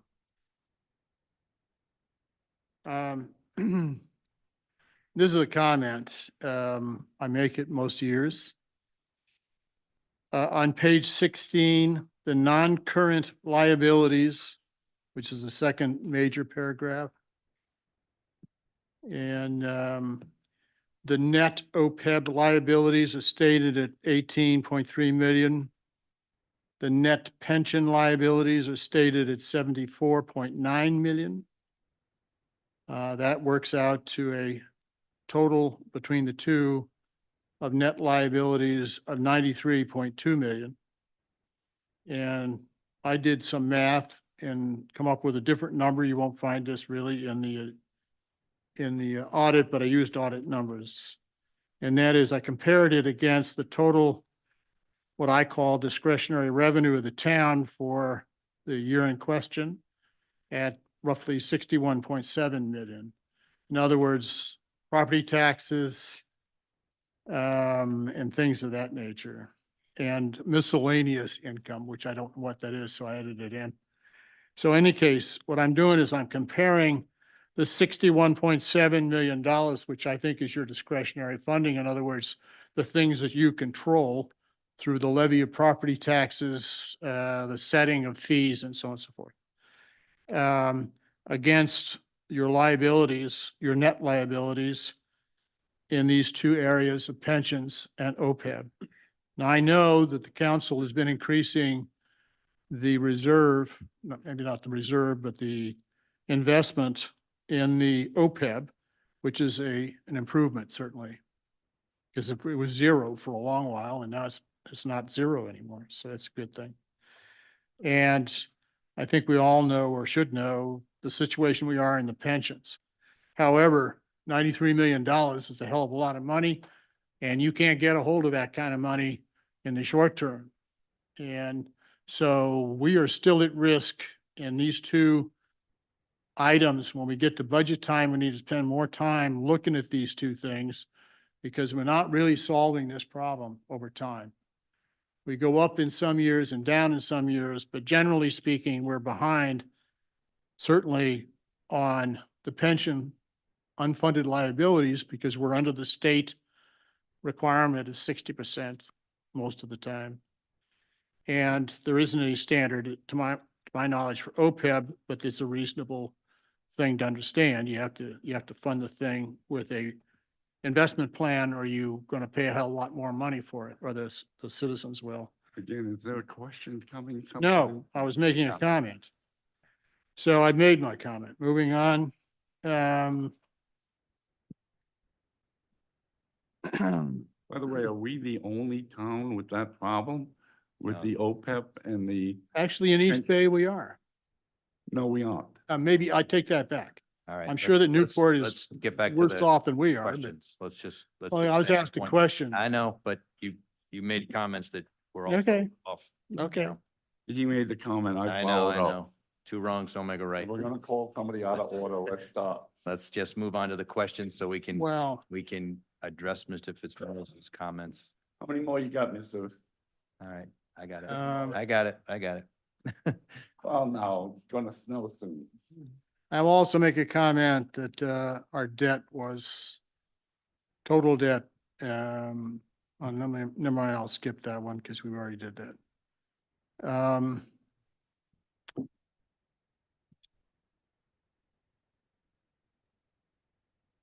Do we intend to do the usual thing of this year, transfer money out of the surplus into resolving the road warrant debt?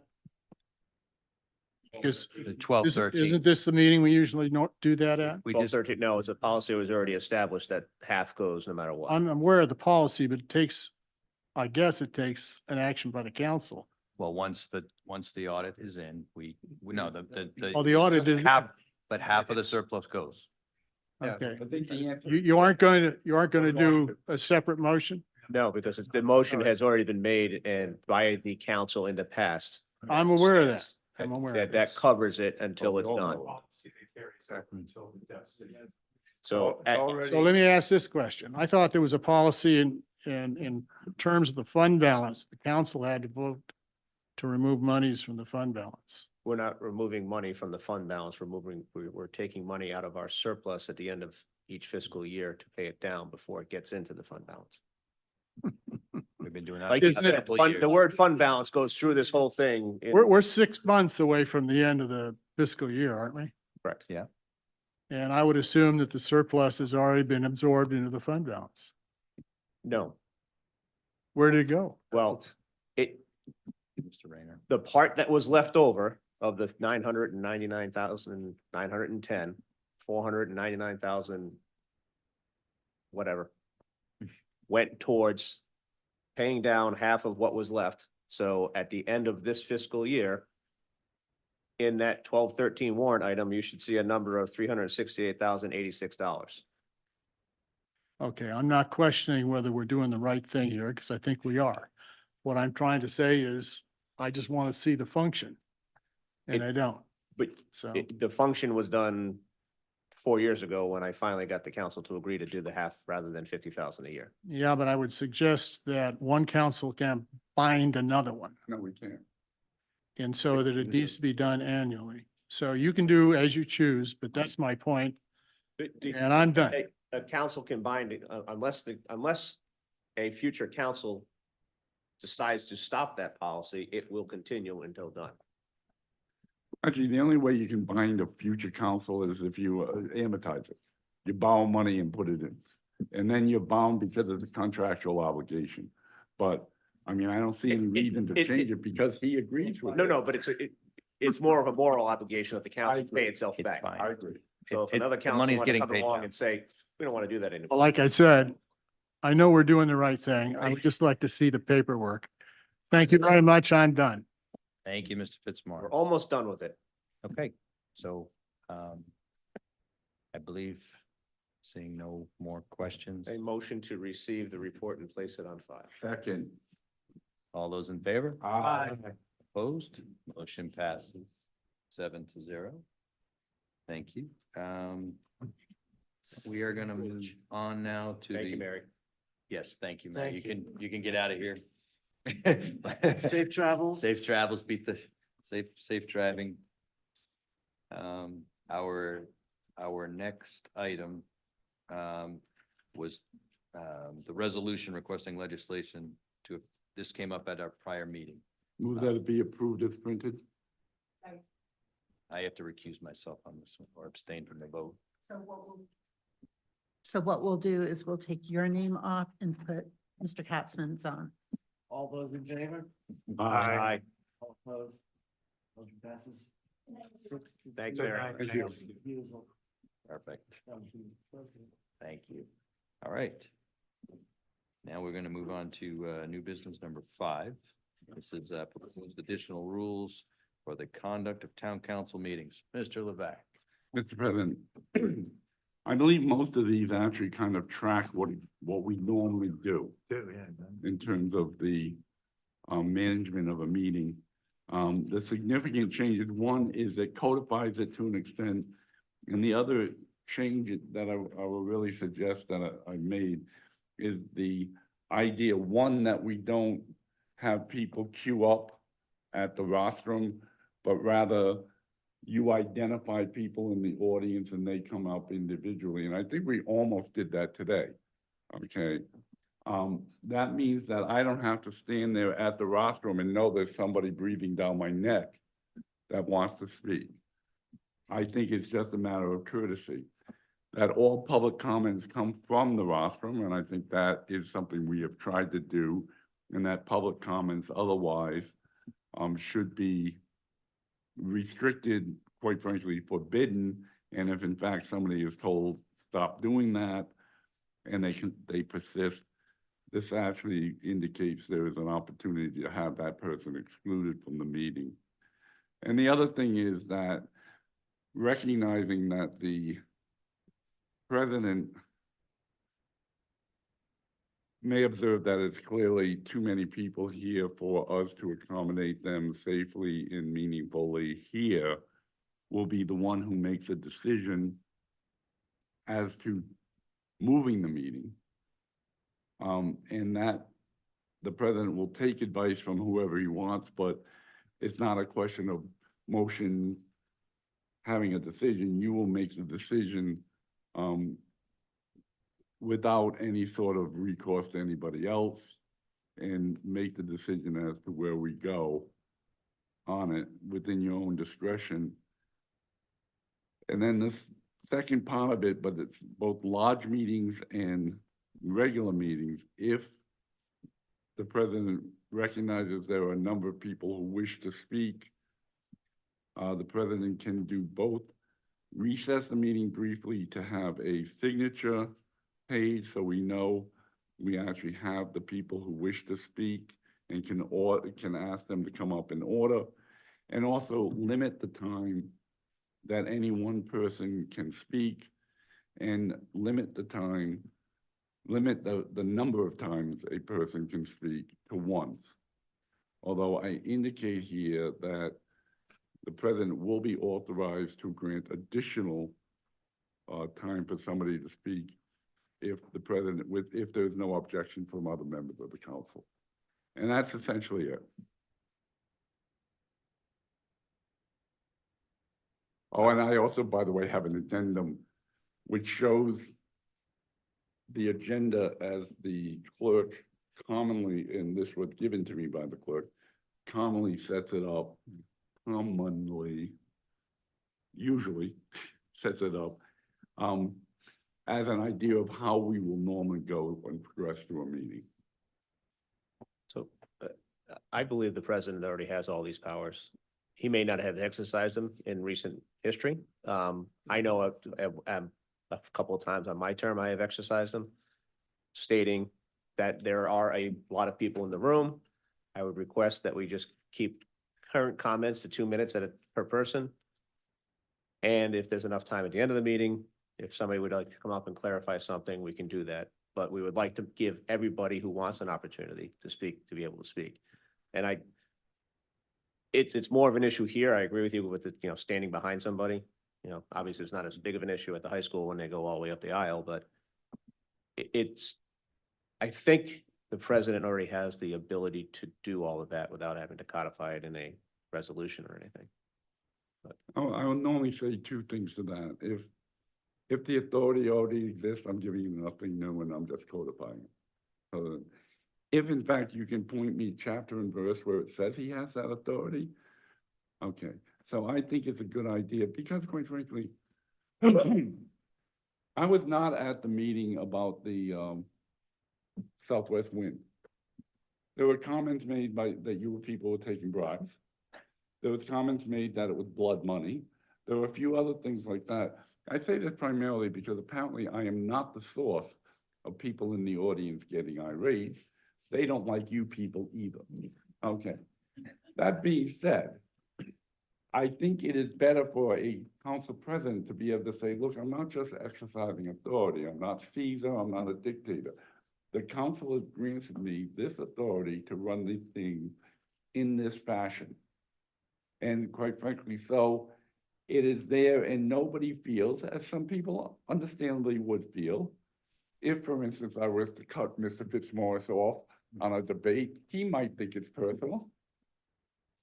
I don't know why. I mean, how far back do we go, Larry? But in any event, so this just says, hey, this is the authority the council has reposed in the president.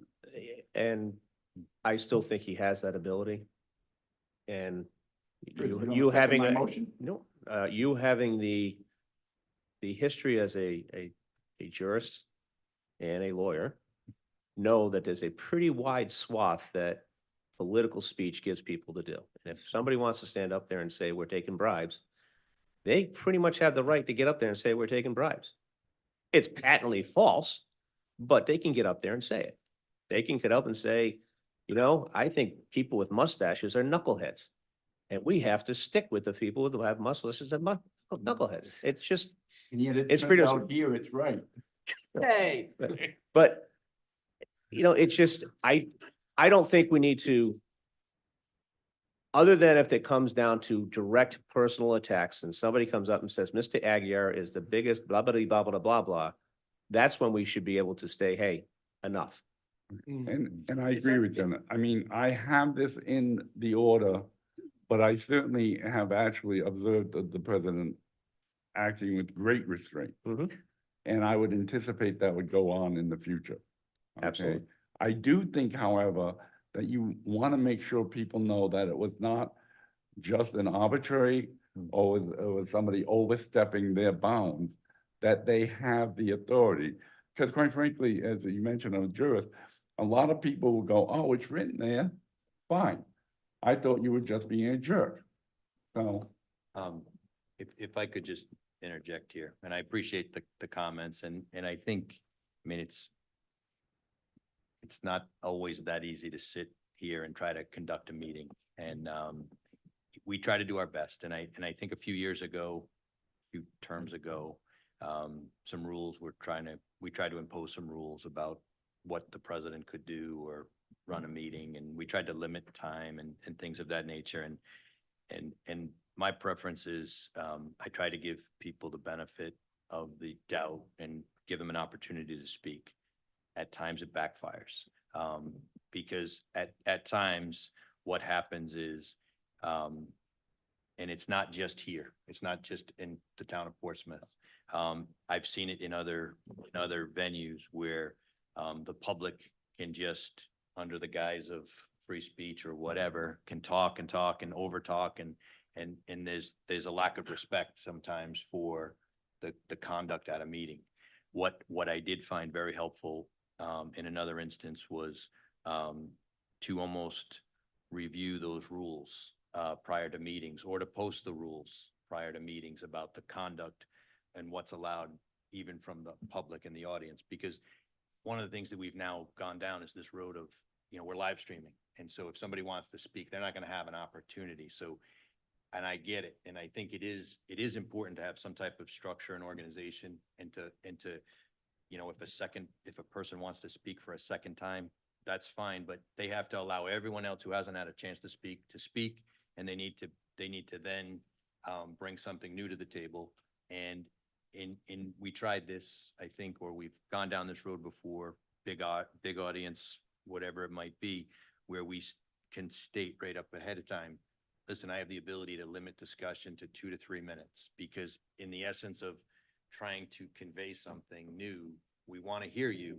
And we did this at the, I believe it was the transfer station discussion. I didn't want 100 people getting up telling me why they were for something. If they brought something new to the table, that's fine. But if you're just gonna get up to tell me you agree with the next person, that's fine too. But not to get up and give me the same 2 or 3 minute speech that the person before did. So I think it's important for folks to not be intimidated, to be able to have that opportunity to speak. But in doing that, we'd like the, you know, the courtesy of, you're not just up there to drag it out and say the same thing. You know, we do get paid in this position, but it's not a lot of money. And we do put in a lot of time, and, you know, I think that's lost on some folks who want to get up, and yes, there have been some times where you do have to bite your tongue. And I know I've probably said some things from here that maybe weren't as respectful as they could be. Sorry. Mr. Roberts isn't here. I owe him an apology. But I do think we can find a balance. I would prefer to still, you know, I get the message here that we probably need to keep the meetings a little more on tact, and on point, and try to set some boundaries for limiting public discussion. And I know, you know, it's going to come up, and, you know, we've got another public meeting that's going to come up, which is going to be pretty controversial. It's a great opportunity to set some guidelines and some boundaries, you know, for discussion. But I do think it's not a perfect system. And there's a lot that goes on, and we do our best. But I think sometimes when you set a time limit, it's not easy for people to get up and speak, and they feel pressured. So I try to give that benefit, and sometimes that's, you know, I apologize to my counselors because I know it's frustrating. And I think every one of them has probably nudged me to say, keep it moving. So I will try to keep these meetings moving, but I think I got to lay some groundwork at every meeting so that things don't go off the rails. I agree that you have the authority, and that it, you know, ultimately you have the authority to enforce this stuff. I do think it's a little bit subjective. It's not like we have a clear, concise run rules for how meetings are supposed to be conducted when we know we're gonna have a lot of people wanting to speak or testify, or whatever you want to call it. So I think it would be really helpful to have a written set of rules that we are trying to follow. And I do think a time limit is important. It's not like you hit 5 minutes and you go, okay, stop talking. I think you can let people go. But if you don't have a time limit, then you end up with the issues that we've had before, where the first speaker goes up and goes on for 20 minutes, which is, you know, kind of disrespectful to us and disrespectful to the 50 people standing behind them.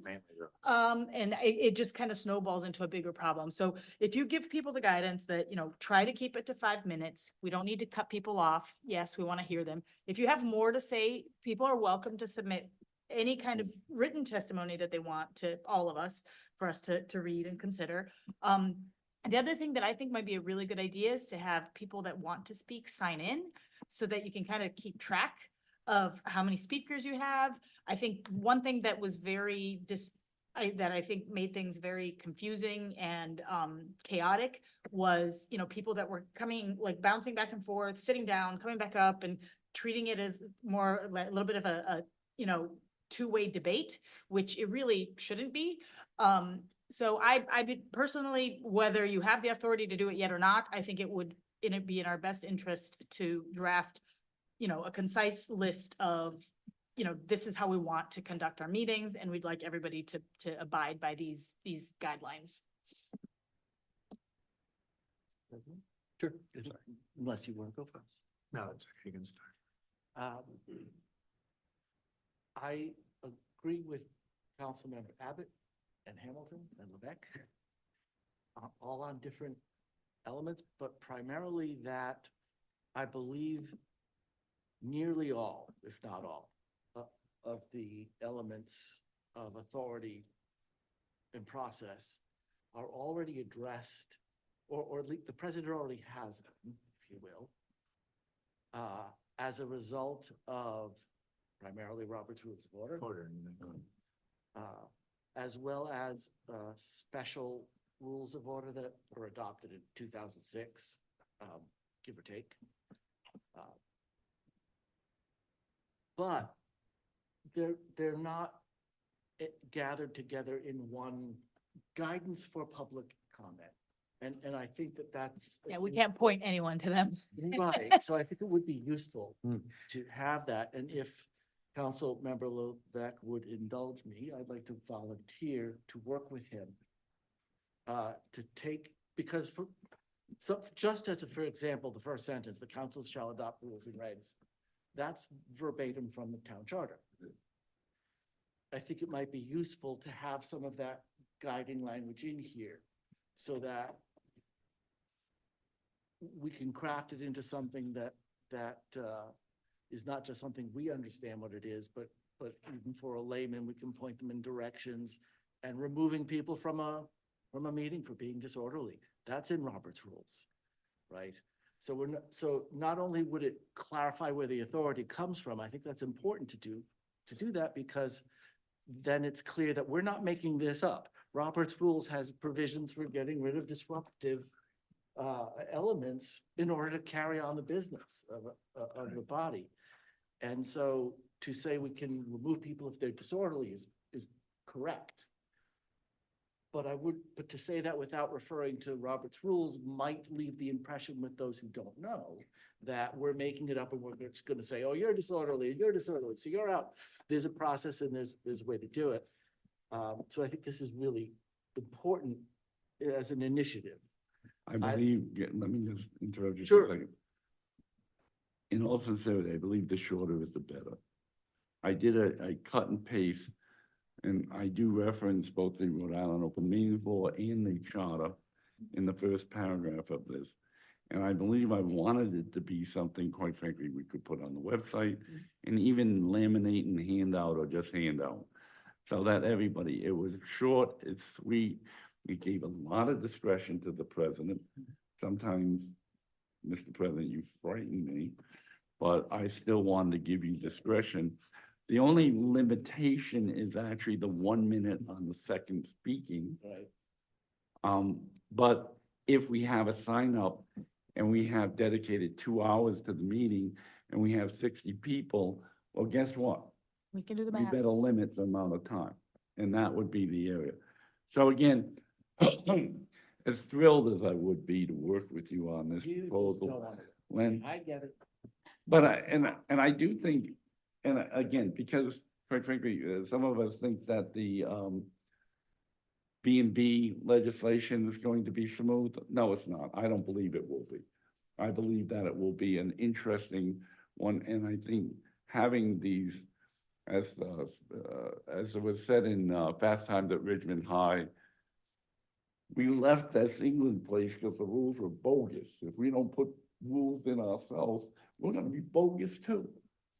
Yeah, I agree. I think we need like 6 bullet lists that are pretty concise that maybe we can just have on a board next to the sign up sheet so people can refresh their memory. You and Len should work on it. I'd be happy to work with anybody.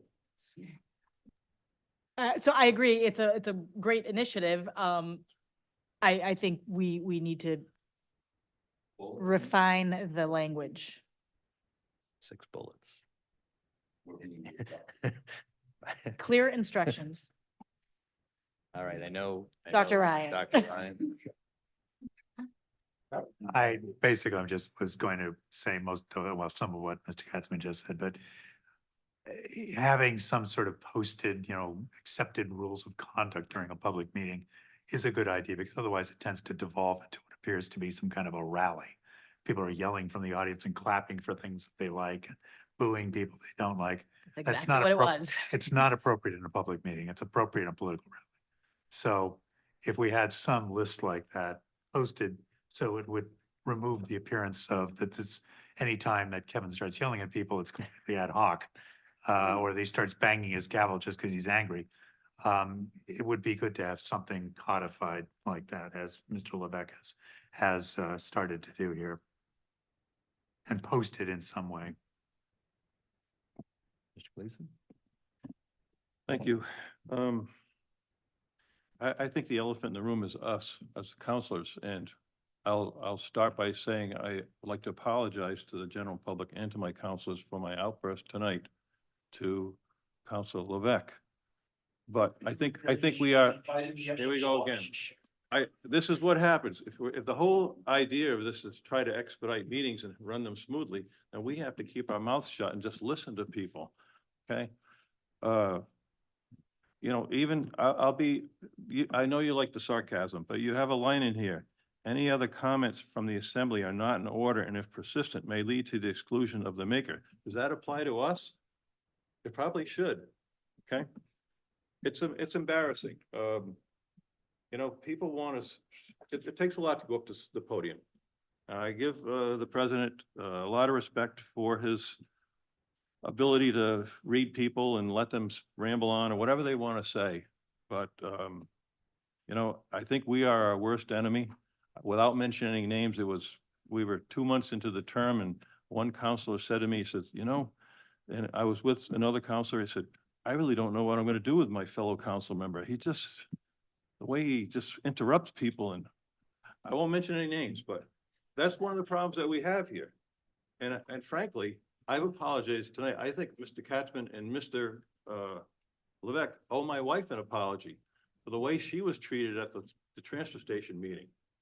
That was wrong, and we shouldn't treat anybody. She is my wife, so I'm saying that, but anybody that gets beat up that goes up there, that's on us, and that's wrong. Mr. And I'll leave it Mr. at that. Gleason, let me just tell you something. I have never demeaned. I have never denigrated. I have corrected and I have argued with people and told them that I thought they were wrong. And I only did it, and if you're sitting there looking at me, all right, Mr. Fitzmaurice, when you suggested that the town was malfeasance or nonfeasance, Mr. Grieve, when you suggested malfeasance or nonfeasance, or that money was hid. And yes, when Karen, who I have known almost all her life, was suggesting that we had done things underground. And so I have no objection to apologizing to somebody. If I was out of line, I apologize. Karen has known me long enough, but I will tell you that on a scale of things, she has attacked me more than I have ever attacked her. Okay. So Yeah. So I think we were at a point where we agree that we need a little bit of reform with respect to maybe organizing some,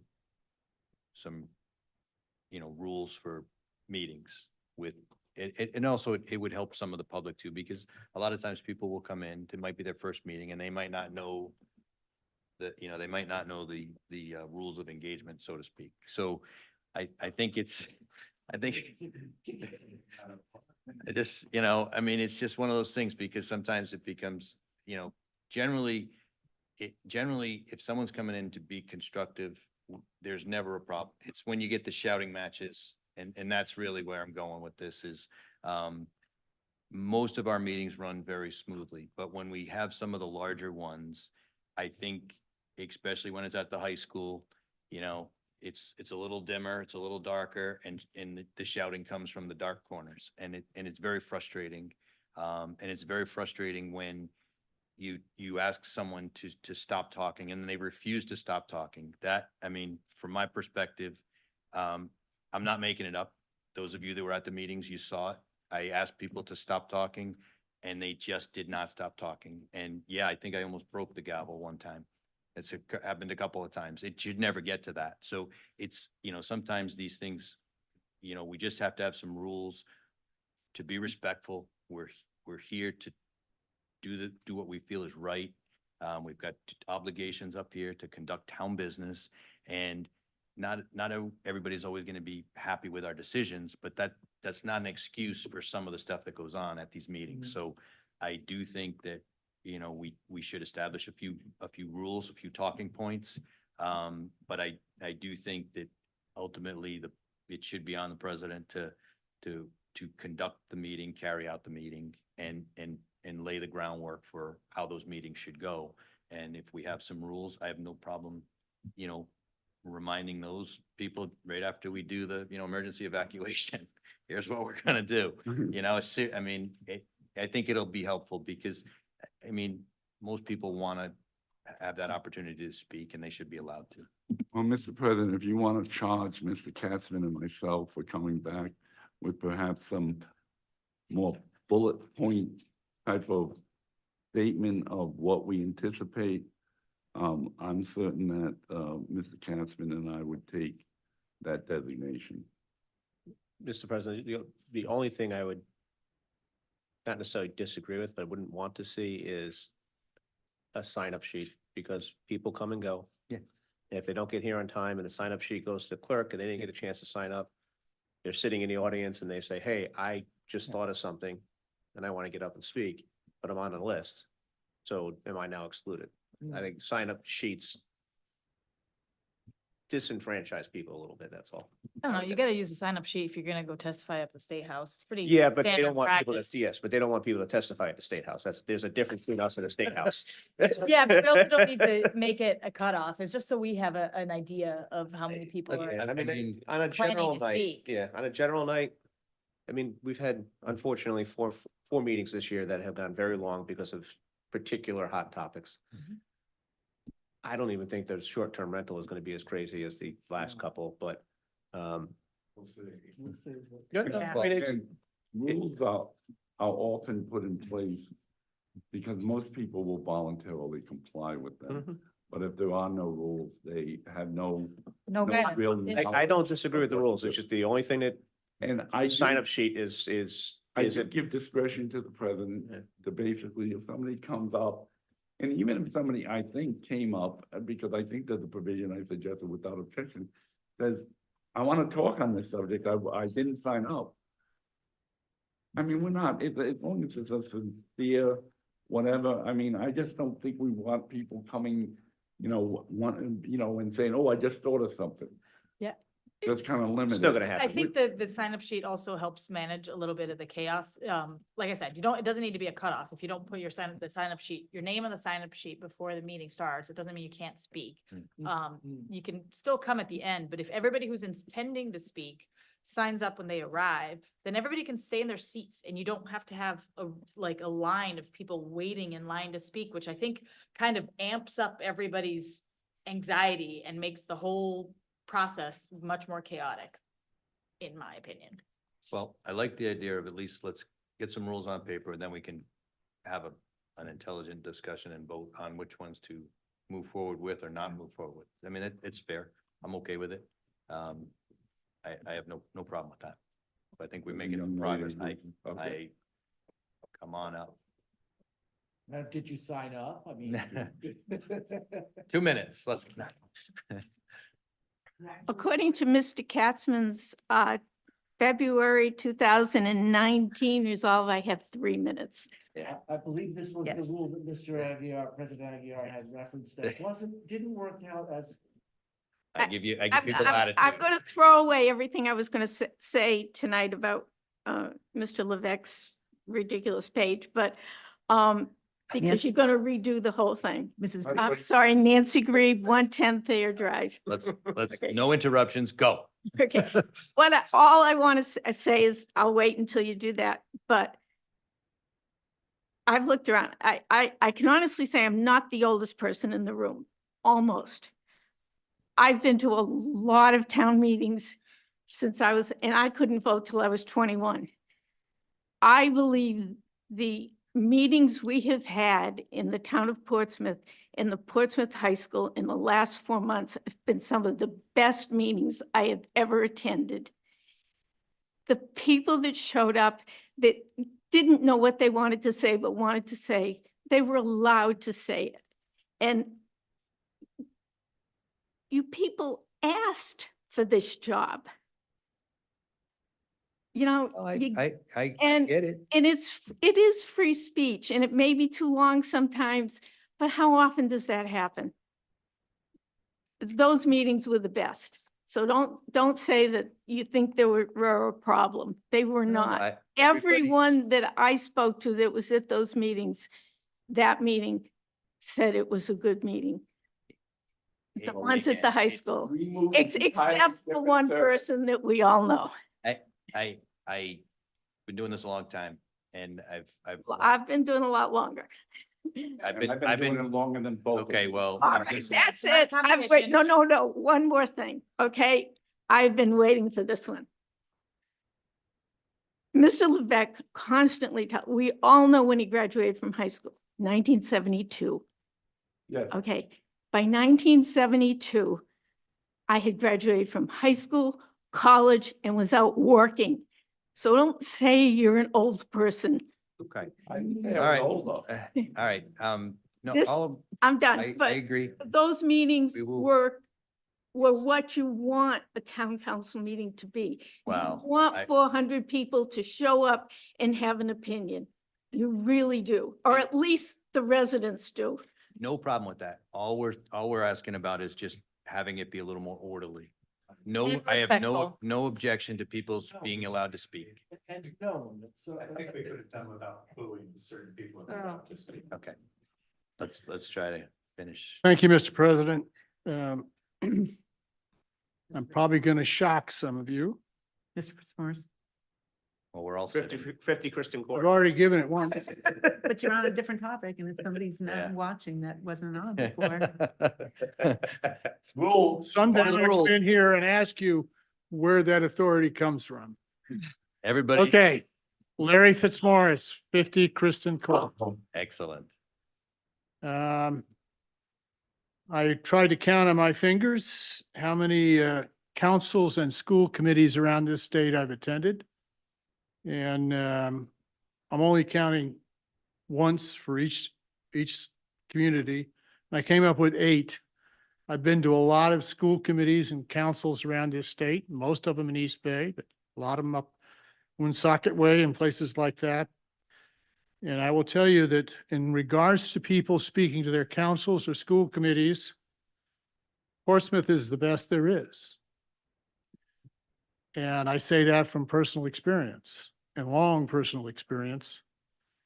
And one of the key things that I like to preserve in any rules about what people get to say and don't get to say is the most important one. And that is the people in Portsmouth can come to you, as I am doing now, and speak to the agenda item before the council votes. That is not an ability most of the citizens of this state have with their local government. That, by all means, should remain where it is. It has been that way for a long, long time, and it should stay there. Coming in line behind the podium, there's a reason for that. Most of you don't speak to the council, and so you don't know what it is.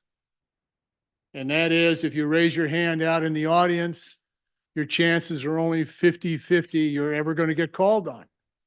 So we need to fix that problem. I'm happy to sit out there and raise my hand, but I'd like to be assured that I'm going to get called on. And when I have done it in recent years, and I stopped doing it in recent years, but when I've been sitting out there, my chances, I've raised my hand repeatedly, even before this council, and we go on to the next topic. And lots of people are that way, and lots of people are intimidated about coming up here and speaking with you for some reasons that should be fairly obvious and some that are not. And so people come and stand in line because they won't get called on otherwise. That's the reason they're here. So I just thought I'd throw that one in. And remember, I hope all of you do, where you get the authority to conduct this council, and that is from the people. And when you set up a set of rules about how those people can speak to you, remember that that's where the authority comes from. And you have to remember that. And I think you will, of course, but that's all I really have to say. I think that one other thing, and I will second what Mrs. Grieve had to say about the meetings we held over at the auditorium. I went up and congratulated Mr. Aguirre after one of them, and I forget which one it was, but I thought he did a good job at that thing. And I told him so.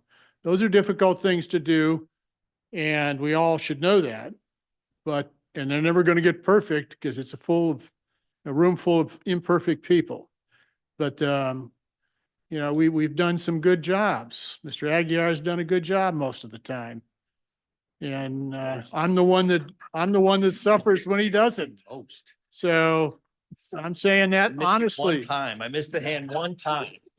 Get it higher. Get that Most hand of up. the time.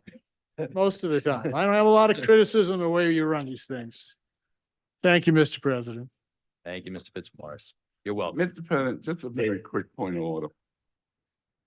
I wish the people who came to these meetings would recognize at least one thing, who we are. When we sit together, we represent the town of Portsmouth. We do. You don't, we do. The 7 of us, elected representatives of the town of Portsmouth, and we are entitled to the respect that you would give to the town of Portsmouth. We were so close. By the way, but that's just straight political Okay, statement. but that's a two-way street. When I stand here, I expect respect from the members of the council as well. As a citizen of this town, I think I'm due that respect. And I don't shout at you guys, but some of you shout at me. And that should stop too. Okay. Yeah, but I don't make snide comments. All right. about No, people we're working. done. We're done. We're done. We're done. Wait, we have, Is the hand raised? we have,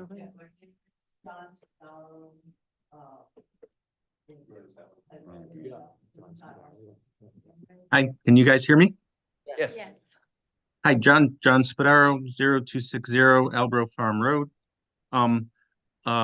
I agree completely that this should be codified in some way, so a bulleted list would be wonderful. I would ask that when this is put together, that remote attendees are included in the thinking, particularly in terms of how to use the controls when, raising the hand, butting into conversations when there are long lines of people. So sometimes getting recognized as a remote attendee can be a little bit difficult. So if we could just make sure that the rules of engagement include remote attendees, that would be great. Thank you. Thank you. That's a Thank good you, point. Mr. Spadaro. Okay. All right. So, All right, so I the don't think- two yeah. lawyers are gonna draft 6 concise, straightforward bullet lists, please. with references. Maybe you can have an appendix that goes somewhere else. We'll get a brief. Don't worry, we'll get a brief. All right. It'll be a 42-page appendix with 6 bullets. 6 All right. bullets, Let's go to correspondence. appendix. Move to receive and place on file. Excellent. All those in favor? Aye. Opposed? Motion passes 7-0. Future meetings, next meeting is February 26th, followed by March 11th and March 25th, all 7 PM, Town Council Chambers. Not yet. I just, not our meeting, but 6 o'clock on the 22nd at the high school, there's the DEM public hearing for the dredging of Seconic River.